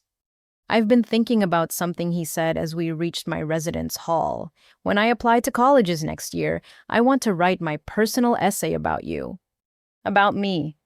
About how watching my sister pursue her dreams, despite family opposition, taught me about courage and integrity. About how your example showed me that sometimes doing the right thing means disappointing people who claim to love you. His words brought tears to my eyes. My little brother was growing into someone I was genuinely proud to know, someone who was learning to think for himself and stand up for his principles. As my freshman year drew to a close, I realized that leaving home had been about much more than pursuing education. It had been about discovering who I could become when I wasn't constantly trying to fit into someone else's limited vision of my potential. I was earning recognition for my intelligence, building meaningful relationships based on mutual respect, and contributing to research that might help other students facing similar family obstacles. Every day brought new opportunities to grow and achieve. My parents might have thought they were cutting me off from support when I left, but in reality, they had freed me to find the kind of support I'd never experienced at home. People who valued my mind, celebrated my achievements, and encouraged my ambitions. For the first time in my life, I understood what it felt like to be genuinely appreciated for who I was, rather than criticized for who I wasn't. At the beginning of my sophomore year, Tyler called me with a confession that changed everything I thought I understood about my parents' behavior during my time at university. Debbie, I have to tell you something I should have told you months ago, he said, his voice tight with guilt. Mom and Dad have been intercepting your mail. I nearly dropped my phone. What do you mean intercepting my mail? All the university communications that get sent to our house, the scholarship, renewal notifications, your academic achievement letters, even the invitation to that state policy conference last spring. They've been opening everything and reading about your success. The betrayal hit me like a physical blow. They've known about my achievements this entire time. Everything. They know about your Dean's List recognition, your published research, your presentation to the state legislature, your research assistant position. They've been following your entire academic career without your knowledge. I felt sick to my stomach. While I'd been building my independence and proving my worth, my parents had been secretly monitoring my progress like surveillance officers. Why didn't you tell me sooner, I asked, trying to keep my voice level. Because I was scared and confused, Tyler admitted. At first, I thought maybe they were planning to surprise you or apologize or something. But as time went on, it became clear they were just collecting information without any intention of reaching out or acknowledging their mistakes. How long have you known about this? Since winter break of your freshman year. I caught Mom reading one of your scholarship renewal letters and confronted her about it. She made me promise not to tell you because she said it would complicate the family situation. The manipulation was breathtaking. They'd been violating my privacy while simultaneously lying to extended family about my whereabouts and achievements. They knew exactly how successful I'd become, but they continued to pretend I was failing or struggling. This revelation cast my sophomore year in an entirely different light. While I'd been working to prove my worth to myself and the world, my parents had been watching my success from a distance, too proud to admit they'd been wrong, but too invested in their position to change course. My academic momentum continued to accelerate despite the emotional turmoil of Tyler's revelation. Dr. Elena Rodriguez, a new professor in the Education Policy Department, had recruited me to work as a research assistant on her groundbreaking study of educational equity. Debbie, your personal experience combined with your analytical skills brings a unique perspective to this research, Dr. Rodriguez explained during our first meeting. I've read your previous publications, and I'm impressed by your ability to translate personal insights into broader policy recommendations. Working with Dr. Rodriguez opened doors I hadn't even known existed. She introduced me to conferences, policymakers, and other researchers studying educational access barriers. My undergraduate research was being cited by graduate students and professional academics. But the most meaningful development was my growing relationship with Dr. Rodriguez as a mentor. Unlike my parents, she actively encouraged my ambitions and helped me envision possibilities I'd never considered. Have you thought about graduate school? She asked during one of our weekly research meetings. I've been focused on finishing my bachelor's degree, I replied. Graduate school seems like such a distant goal. It shouldn't be distant for someone with your abilities and dedication, Dr. Rodriguez said firmly. You're already doing graduate-level research as a sophomore. You should be thinking about PhD programs in education policy or public administration. The conversation planted seeds of ambition that began growing immediately. My parents had always treated education as something to be rationed carefully. But here was a professor encouraging me to pursue the highest levels of academic achievement. Meanwhile, Tyler was experiencing his own academic awakening. The tutoring sessions I'd provided before leaving for college had given him study skills and confidence he'd never possessed. For the first time in his academic career, he was earning grades that reflected his actual intelligence rather than his effort level. I never realized I was actually good at learning, he told me during one of our phone conversations. I thought I was just the athlete in the family, while you were the brain. You were always intelligent, Tyler. You just learned differently than I did, and nobody took the time to figure out how to help you succeed academically. His college application process became an opportunity for him to assert independence from our parents' expectations and assumptions. Instead of following Dad's advice to apply only to state schools with strong athletics programs, Tyler researched engineering programs at universities across the country. I want to study environmental engineering, he told me excitedly. I never knew that was even a field until I started researching colleges seriously. That's perfect for you, I replied, genuinely thrilled by his newfound academic passion. You've always loved being outdoors and working with your hands. Environmental engineering combines those interests with real intellectual challenges. But Tyler's academic growth created new tensions at home. Our parents had grown comfortable with the dynamic where Tyler was the athletic, practical child, while I was the impractical academic. His sudden interest in challenging university programs disrupted their neat categories.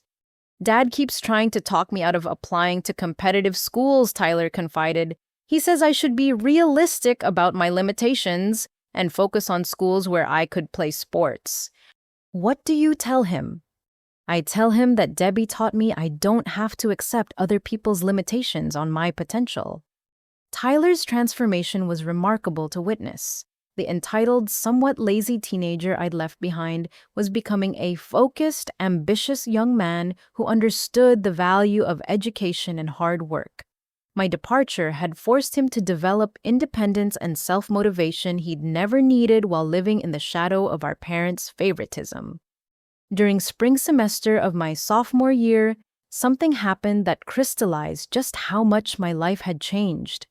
I received a personal invitation from the governor's office to participate in a youth advisory committee on educational access and equity. The invitation letter explained that my research and advocacy work had caught the attention of state education officials, and they wanted student perspective on proposed legislation addressing barriers to higher education. Dr. Rodriguez was thrilled. Debbie, this is extraordinary recognition for an undergraduate student. You're being invited to participate in actual policymaking at the state level. I read the invitation letter multiple times, trying to absorb the reality that government officials valued my insights and wanted my input on important decisions. 2 years earlier, my own parents had dismissed my educational potential as worthless. The first Youth Advisory Committee meeting was held in the state capitol building, and I found myself sitting at a conference table with the state education commissioner, several legislators, and a small group of other student advocates. Miss Carson, the education commissioner, said as she opened the meeting, "Your research on family-based educational barriers has been instrumental in helping us understand obstacles we hadn't previously considered. We're hoping you can help us design support systems for students facing similar challenges." As I participated in discussions about scholarship programs, family counseling resources, and legal protections for educational autonomy, I thought about Tyler's revelation that my parents had been secretly following my achievements. They knew about this appointment to the governor's advisory committee. They'd read the invitation letter and knew that their daughter, the one whose education they deemed worthless, was now advising state officials on education policy. Yet they continued to maintain their fiction that I was struggling or making mistakes by pursuing my independence. The cognitive dissonance required to maintain that position must have been exhausting. That evening, I called Tyler to share news about the advisory committee appointment. "Debbie, that's incredible," he said, his excitement genuine and infectious. "You're literally helping make laws now." "It doesn't feel real yet," I admitted. "Sometimes I can't believe this is actually my life."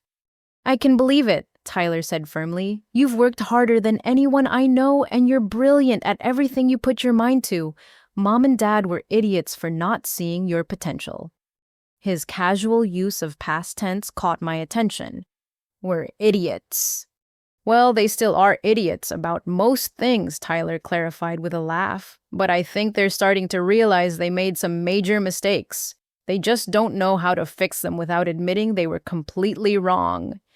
As I ended the call and prepared for another evening of studying in the library I'd come to think of as my second home, I reflected on how fundamentally my life had changed since leaving my parents' house. I was no longer the daughter begging for crumbs of support and recognition. I was a scholar, a researcher, a policy advisor, and a young woman whose voice mattered in important conversations about educational equity. My parents' rejection had freed me to discover capabilities I might never have developed if I'd stayed in their limited vision of my potential. Their attempt to diminish me had actually created the space for me to become more than I'd ever imagined possible. The irony was perfect. Their failure to invest in my future had motivated me to invest in myself so completely that I'd surpassed every dream I'd ever dared to have.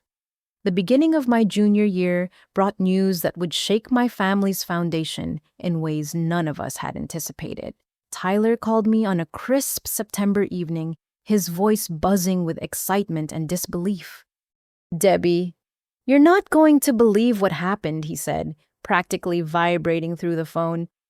What's going on?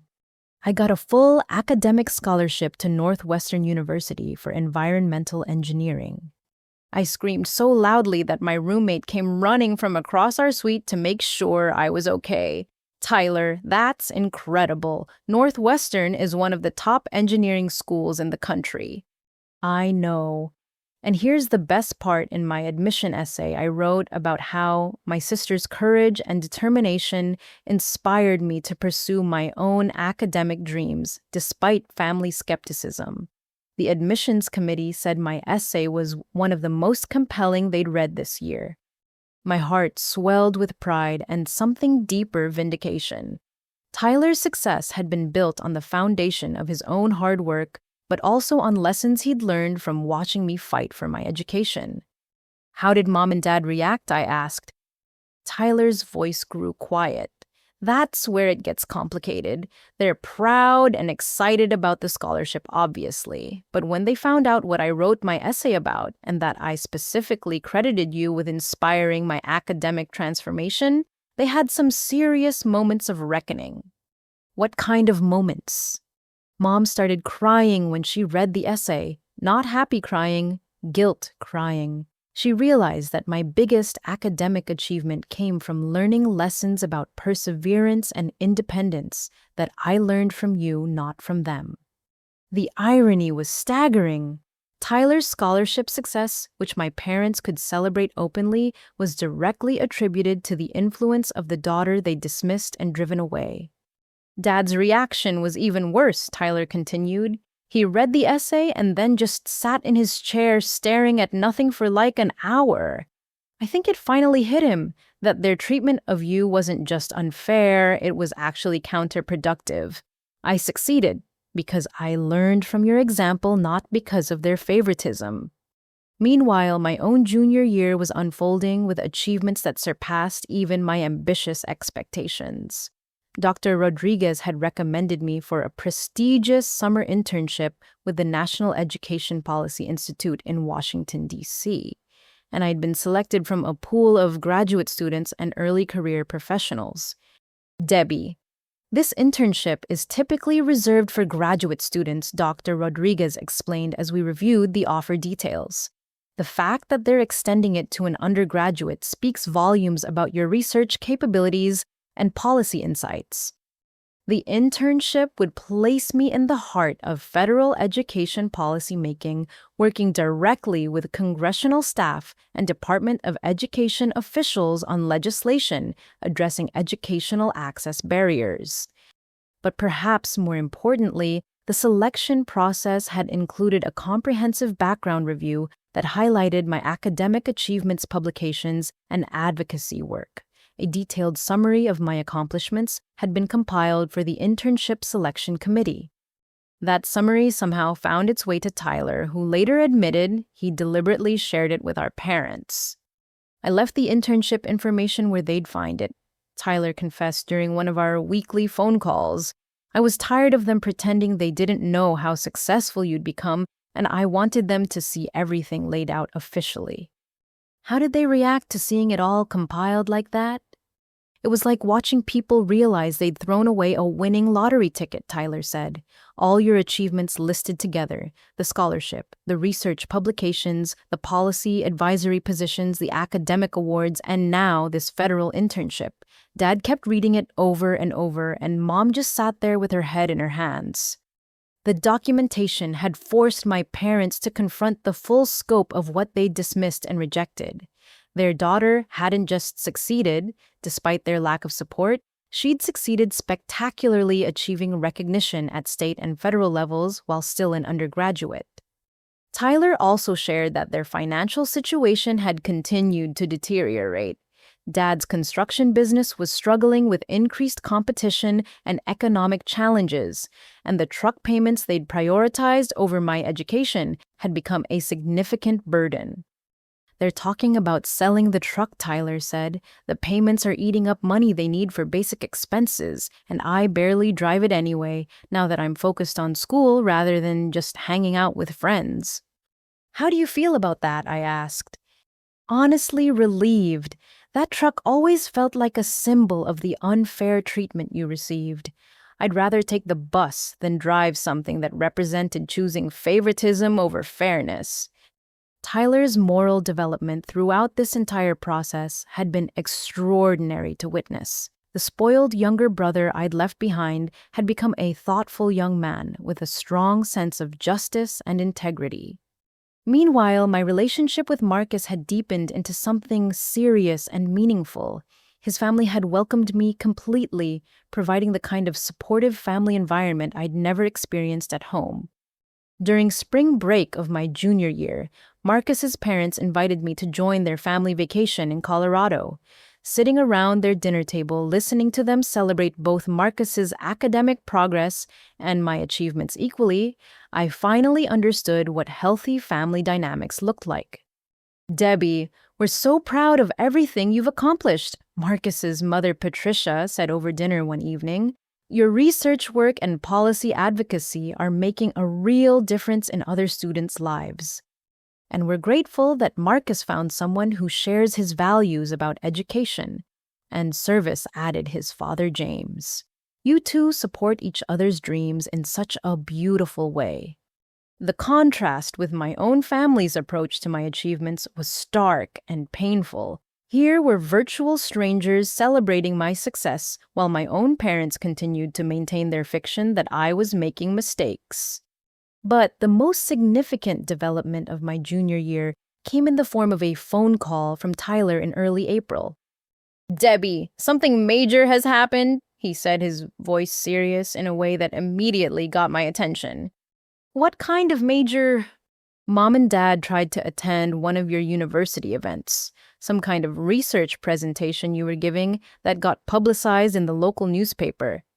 My blood ran cold. "They what?" "There was an article in our local paper about university students presenting research to state legislators. Your name and picture were featured prominently along with details about your policy work. And they saw this. Everyone saw it. Neighbors, friends, extended family. Suddenly everybody knew that you weren't attending community college and living at home like Mom and Dad had been claiming. You were doing graduate-level research and advising state government officials. The exposure of their lies must have been humiliating and forced a reckoning they'd been avoiding for almost 3 years. So they decided to come to the university to see one of your presentations," Tyler continued. "But when they tried to attend campus, security stopped them." "Security stopped them, why?" "Because you'd filed a no-contact request with the university after they'd harassed the scholarship office during your freshman year. They couldn't attend any university events where you were presenting without your explicit permission." The scene Tyler described was both satisfying and heartbreaking. My parents, finally ready to witness my achievements firsthand, had been prevented from doing so by policies designed to protect students from family harassment. How did they react to being turned away? "Mom broke down crying in the parking lot," Tyler said quietly. "Dad looked like someone had punched him in the stomach. I think it finally hit them that their behavior had consequences beyond just hurt feelings." "Are they angry?" "No, that's what surprised me. They weren't angry at the university or even at you. They seemed shocked that their actions had led to formal barriers being put in place. It was like they finally understood that their treatment of you had been serious enough to require institutional protection." As my junior year drew to a close, I realized that my parents were finally being forced to confront the full reality of their choices. Tyler's scholarship success had shown them that supporting their children's education led to achievements they could celebrate. The public exposure of my accomplishments had demonstrated the scope of what they dismissed and rejected, and their inability to attend my university presentations had illustrated the relational consequences of their behavior. For the first time since I'd left home, it seemed like they might be ready to acknowledge that they'd been wrong. But acknowledgement and change were two different things, and I wasn't sure I was ready to risk the life I'd built on the possibility that they could genuinely transform their attitudes and behavior. My junior year had been a period of consolidation and acceleration. I'd moved from being a promising student to being a recognized expert in my field, from being someone fighting for opportunities to being someone creating opportunities for others. Whether my parents could find a way to become part of that future remained to be seen. Senior year arrived like the final movement of a symphony. Everything I'd worked toward was coming together in a crescendo of achievements and opportunities that even I couldn't have imagined when I first left home 4 years earlier. The acceptances started arriving in October. Harvard Kennedy School, Stanford Georgetown Columbia. Every top graduate program in public policy and education administration had accepted me with full funding. My research portfolio, policy experience, and advocacy work had created a profile that graduate admissions committees found compelling. Debbie, these offers are extraordinary, Dr. Rodriguez told me as we reviewed the acceptance letters. Full funding plus research assistantships plus living stipends. You have your pick of the best programs in the country. But the most meaningful acceptance came from my dream program, a combined PhD and JD track at Yale specifically designed for students interested in education, policy, and law. The program would allow me to become both a scholar and an advocate, equipped to address educational inequity from multiple angles. Tyler called me immediately after the Yale acceptance arrived. I knew you'd get in everywhere, he said, his pride evident even through the phone, but Yale, that's like the academic equivalent of winning the Olympics. It doesn't feel real yet, I admitted. Sometimes I still can't believe this is my life. Well, you better start believing it, because there's something else you need to know. My stomach tightened. What's going on? The graduate school acceptances get announced in the university newsletter, which gets sent to alumni and community members, including our parents. My heart started racing. For 4 years, they'd been secretly monitoring my undergraduate achievements through intercepted mail. Now my graduate school successes would be public knowledge, whether I wanted them to know or not. How are they handling it? Tyler was quiet for a moment. Mom's been crying on and off for 3 days. Not angry crying or frustrated crying, proud crying. She keeps saying, "That's my daughter," to anyone who'll listen. And Dad's been walking around like someone who just realized he sold Microsoft stock for pennies in the 80s. He keeps muttering about what could have been and how did we miss this. The timing of their emotional reckoning coincided with my final undergraduate research project, a comprehensive policy proposal for supporting students who face family opposition to their educational goals.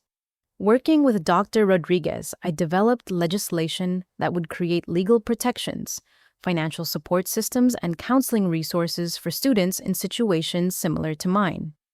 This could become actual law, Dr. Rodriguez explained as we prepared the final presentation. The National Education Policy Institute is interested in piloting your proposed programs in 3 states. The irony was perfect. My parents' rejection had led me to become an expert in helping other students overcome family-based educational barriers. Their failure to support my dreams had positioned me to create systems that would protect thousands of other students from similar treatment. But the most significant development came in February when my phone rang with a number I didn't recognize. "Is this Debbie Carson?" the voice asked. "Yes, may I ask who's calling?"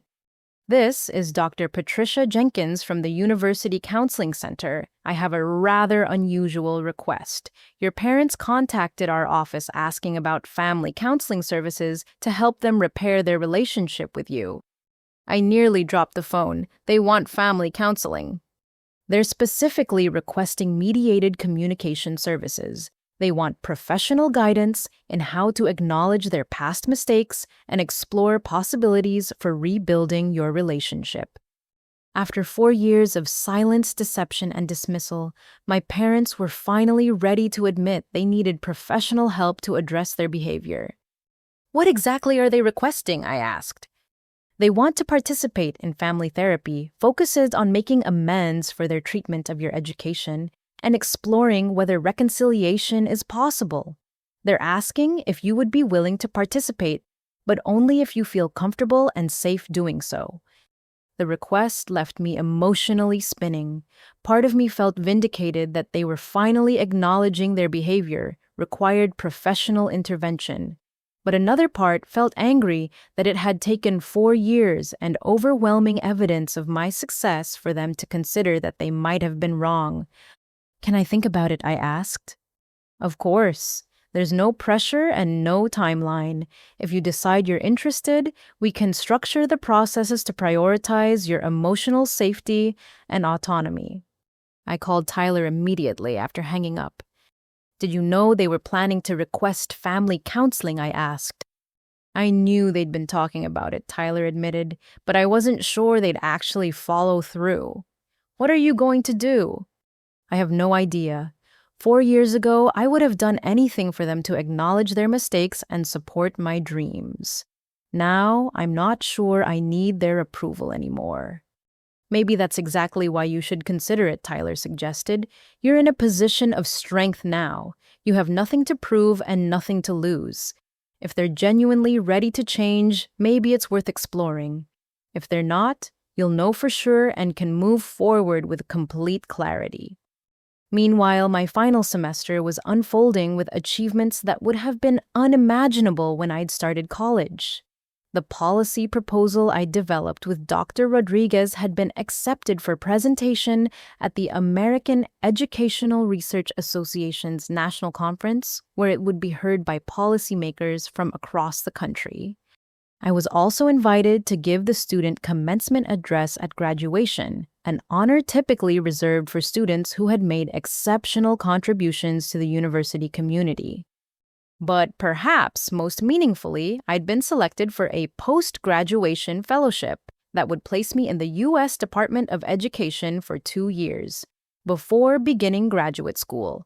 I would be working directly on federal education policy while earning a salary that was more than my parents' combined annual income. The fellowship announcement was published in both the university newsletter and the local newspaper, ensuring that everyone in my hometown would know about it. Tyler reported that the community reaction had been overwhelming.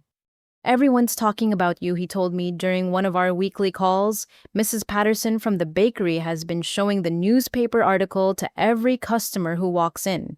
Your old high school teachers are bragging about having taught you. Even people who barely knew you are claiming they always knew you were destined for success. What about mom and dad? They're getting a lot of questions about why they never mentioned having such an accomplished daughter, Tyler said carefully.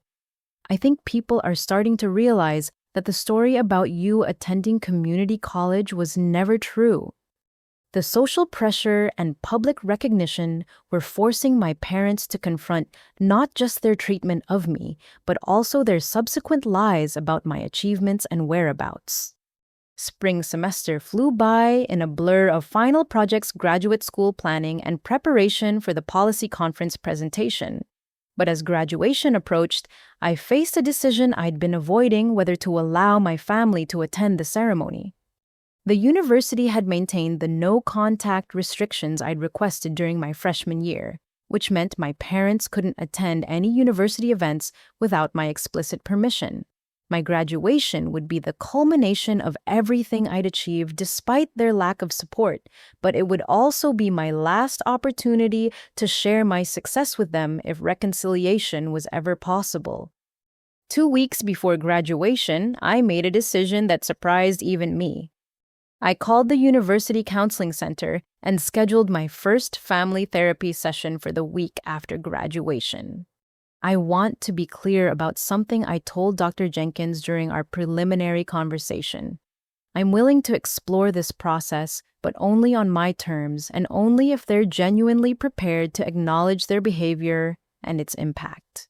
That's exactly the kind of boundary setting that makes these processes successful, Dr. Jenkins assured me. You'll be in complete control of the pace and scope of any conversations. I also decided to grant permission for my parents to attend my graduation ceremony, but I asked that they be seated in a specific section where they could observe without directly interacting with me. I want them to see what I've accomplished. I told Tyler when I informed him of my decision, but I'm not ready for a big emotional reunion in the middle of what should be my celebration. As graduation week arrived, I felt a mixture of anticipation, anxiety, and determination. I was about to receive recognition for 4 years of academic achievement that had exceeded every dream I dared to have when I first left home. Whether my family could find a way to be part of my future remained to be seen, but I was no longer willing to let that uncertainty overshadow my celebration of how far I'd come. The scared 18-year-old who had left home with a scholarship and a prayer was about to graduate summa cum laude and step into a fellowship position that would shape education policy for millions of students. I had kept every promise I'd made to myself, and I was ready to claim my victory.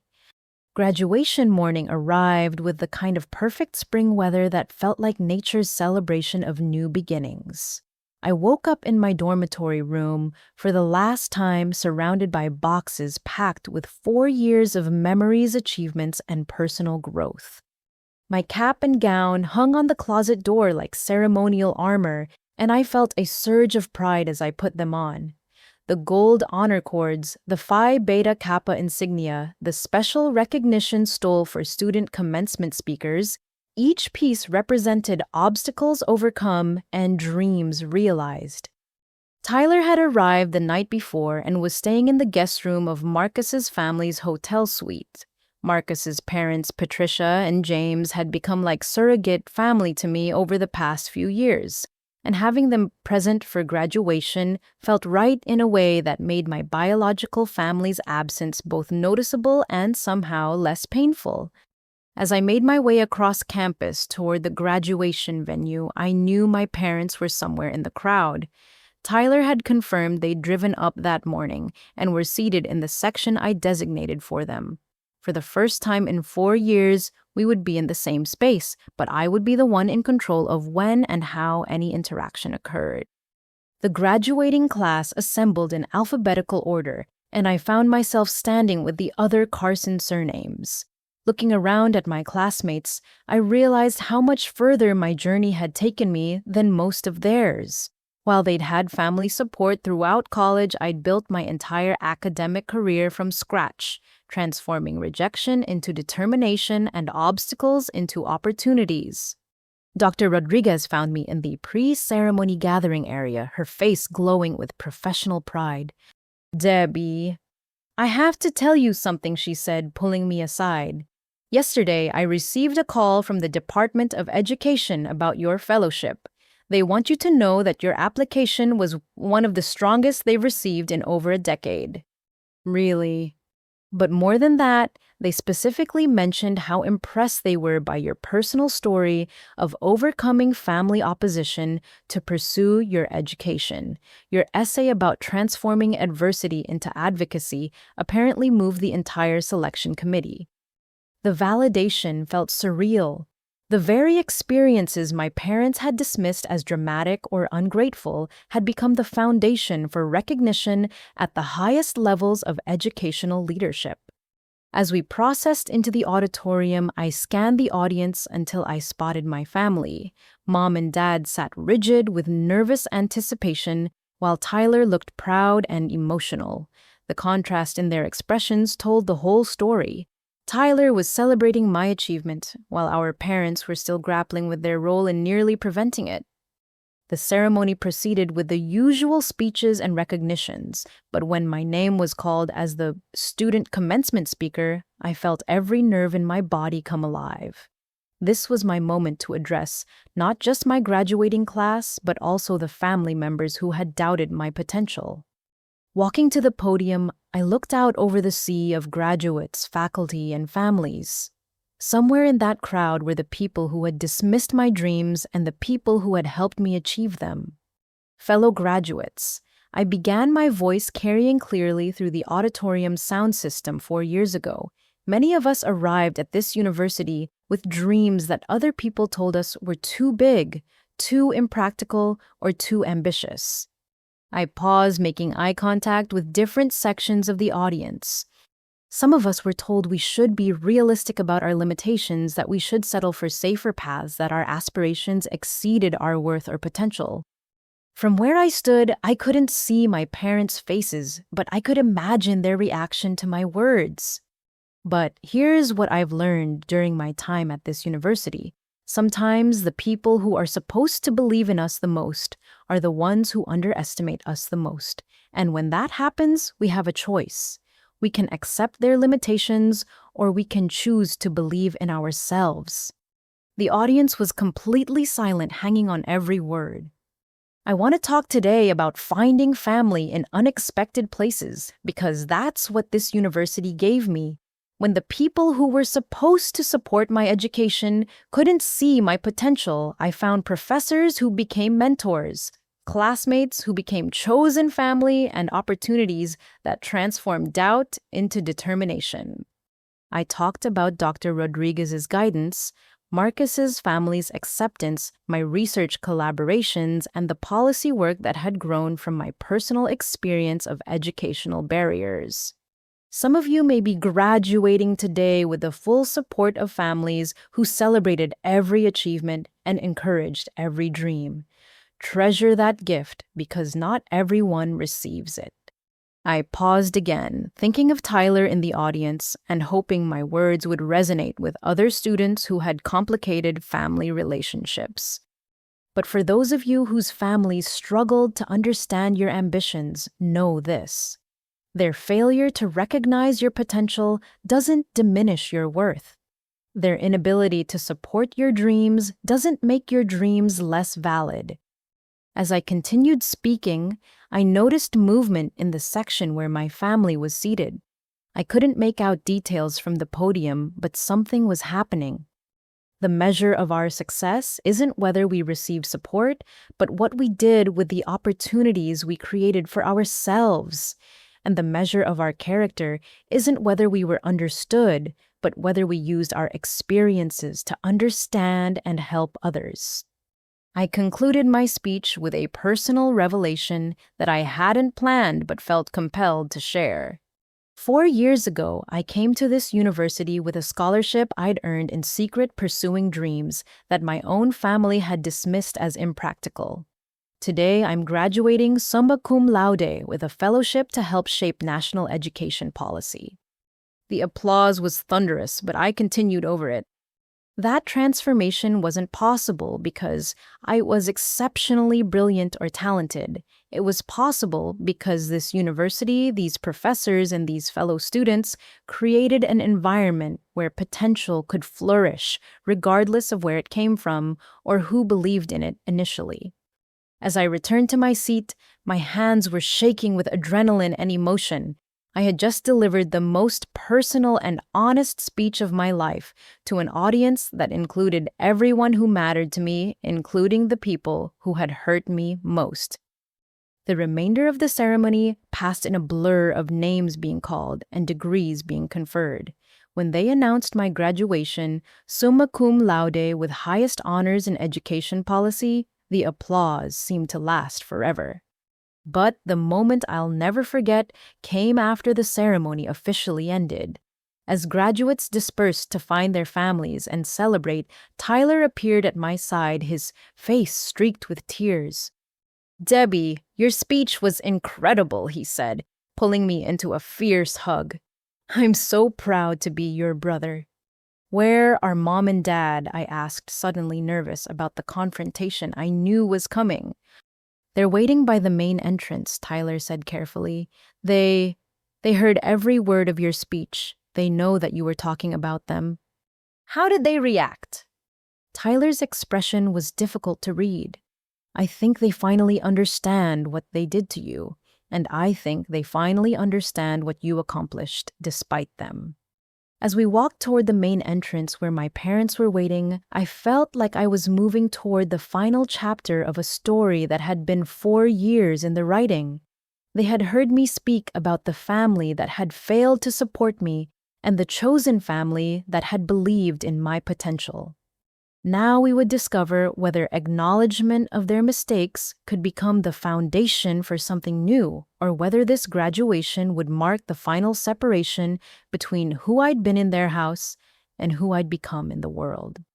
Marcus and his parents flanked me on one side while Tyler walked on the other, providing the kind of support system I'd never had before, but would never again be without.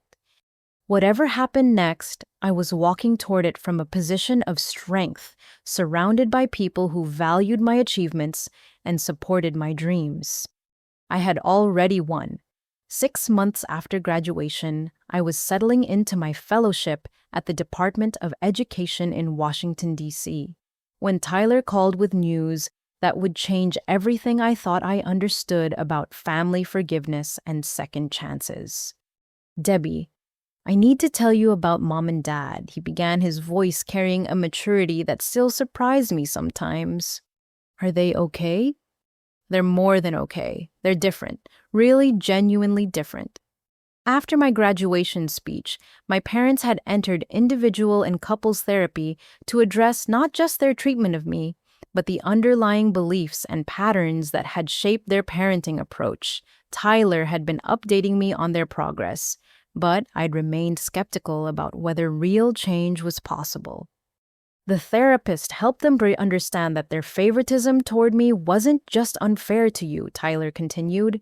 It was harmful to both of us. They've been confronting some really uncomfortable truths about gender bias and how they were raised to think about education and success. What kind of truths?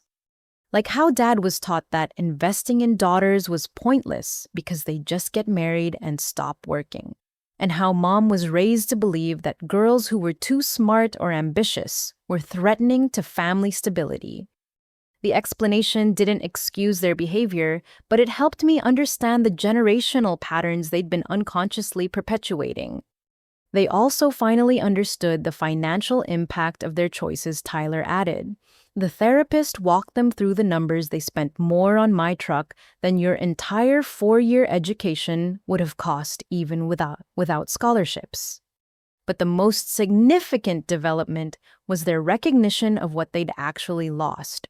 My policy fellowship had been featured in both local and national media as an example of innovative approaches to educational equity. Seeing their daughter cited as a national expert on education policy while knowing they'd actively tried to prevent her education had forced a reckoning they could no longer avoid. "They've been following your work," Tyler said quietly, "all of it. The congressional testimony, the policy papers, the interviews, they show everything to anyone who'll look." "That seems like a dramatic change from lying about me attending community college," I replied, still skeptical. "It is a dramatic change. That's what I'm trying to tell you. They're not the same people who prioritize my truck over your dreams." 3 weeks later, I received a package at my DC apartment with no return address. Inside was a handwritten letter from my mother, 12 pages long, acknowledging every specific way she and Dad had failed to support my education and dreams. The letter was brutally honest about their motivations, their mistakes, and their regrets. Mom wrote about growing up in a household where daughters were expected to be pretty and helpful, while sons were groomed for achievement. She acknowledged that she'd unconsciously replicated those patterns with Tyler and me. "I realize now that when you asked for help with college, I wasn't just saying we couldn't afford it," she wrote. "I was saying that your dreams weren't worth the investment. And that was the most damaging thing I could have done to my brilliant daughter." The letter also detailed concrete changes they'd made. They'd sold Tyler's truck and used the money to establish an educational scholarship fund for students facing family opposition to their academic goals. They'd volunteered with organizations supporting first-generation college students. Dad had taken sensitivity training about gender bias in workplace and family settings. But most importantly, Mom wrote about their emotional journey toward understanding the harm they'd caused. "We didn't just fail to support your education," the letter continued. "We actively undermined your confidence and made you feel unwanted in your own family. We turned your brother into a symbol of favoritism and forced you to choose between your dreams and our approval. We created a situation where our daughter's success felt like a rebellion instead of something to celebrate. The letter concluded with something I'd never expected to receive from either parent, a complete apology that took full responsibility without making excuses. We know that saying we're sorry doesn't undo 4 years of hurt and separation. We know that our recognition of our mistakes doesn't automatically repair the relationship we damaged, but we want you to know that we understand what we did. We're working to become better people, and we will spend the rest of our lives being proud of the extraordinary woman you became despite our failures as your parents. 2 days later, Tyler called to tell me that our parents wanted to request a meeting, but only if I felt ready and only under conditions that made me feel safe and comfortable. After months of internal debate and several sessions with my own therapist, I agreed to meet them at a neutral location with Tyler present as a mediator. We chose a quiet restaurant halfway between DC and our hometown, a place that belonged to none of our histories. The people who met me there bore little resemblance to the parents I'd left 4 years earlier. Mom looked older but somehow softer, and Dad seemed to have traded his defensive posture for something approaching humility. The conversation was awkward and emotional, but it was also real in a way our family interactions had never been before. They didn't ask for forgiveness or try to minimize the impact of their behavior. They simply expressed genuine pride in my achievements and regret about missing my journey. I want you to know something Dad said toward the end of our 3-hour conversation. Your success didn't surprise me because you're smart. I always knew you were smart. It surprised me because I'd convinced myself that being smart wasn't enough for a girl to succeed in the world. And I want you to know that every article about your work, every recognition you receive, every policy you help create, makes me proud and ashamed in equal measure, Mom added. Proud because you're my daughter, and ashamed because I almost prevented the world from benefiting from your talents. The meeting didn't instantly repair our relationship, but it opened the door to rebuilding it on new terms. Over the following months, we began communicating regularly, always with respect for the boundaries I set and acknowledgement of the work still needed to fully heal our family dynamic. Meanwhile, my professional life was flourishing beyond my wildest dreams. The policy recommendations I developed based on my personal experience were being implemented in pilot programs across 5 states. My research on family-based educational barriers had been cited in congressional hearings about educational equity legislation. But perhaps most meaningfully, I'd begun speaking at conferences and universities about my experience helping other students navigate family opposition to their educational goals. Every month, I received emails from young people who'd heard my story and found courage to pursue their own dreams despite family discouragement. One particular email moved me to tears. It was from a young woman in Texas whose parents had refused to support her college education because they believed girls should focus on marriage and family rather than career ambitions. Reading about your experience helped me realize that their limitations don't have to become mine, she wrote. I'm starting college next fall with a scholarship I earned myself, and I wanted to thank you for showing me that family support isn't required for educational success, but self-belief is. A year after our first reconciliation meeting, my parents attended my engagement party to Marcus. Watching them interact with his family, seeing them genuinely celebrate our relationship and future plans, I realized that people really can change when they're willing to do the hard work of confronting their biases and mistakes. Tyler, now thriving in his environmental engineering program, had become one of my closest friends and most trusted advisors. Our shared experience of navigating flawed family dynamics had created a bond stronger than the sibling rivalry our parents had inadvertently fostered. You know what I learned from watching you, Tyler told me during the engagement party. I learned that sometimes loving your family means disappointing them temporarily, so you can become the person they should have encouraged you to be all along.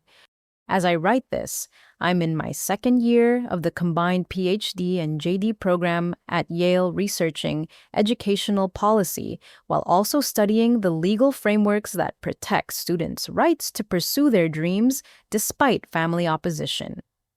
My dissertation will focus on creating systemic supports for students who face family-based barriers to educational access. My parents and I talk regularly now, though our relationship looks different than it might have if they'd supported my dreams from the beginning. It's built on mutual respect rather than traditional parental authority, and it's stronger because it survived the test of genuine conflict and reconciliation. But perhaps the most important lesson I've learned is that our worth isn't determined by whether our families recognize our potential. Success is possible even when the people who are supposed to believe in us fail to provide that belief. And sometimes the strength we develop in overcoming family obstacles becomes the very quality that allows us to help others facing similar challenges. My parents' failure to invest in my education led me to invest so completely in myself that I exceeded every dream I'd ever dared to have. Their dismissal of my potential motivated me to prove that potential on stages they'd never imagined I'd reach. The scared 18-year-old who drove away from home with a secret scholarship has become a policy expert whose work influences federal education legislation.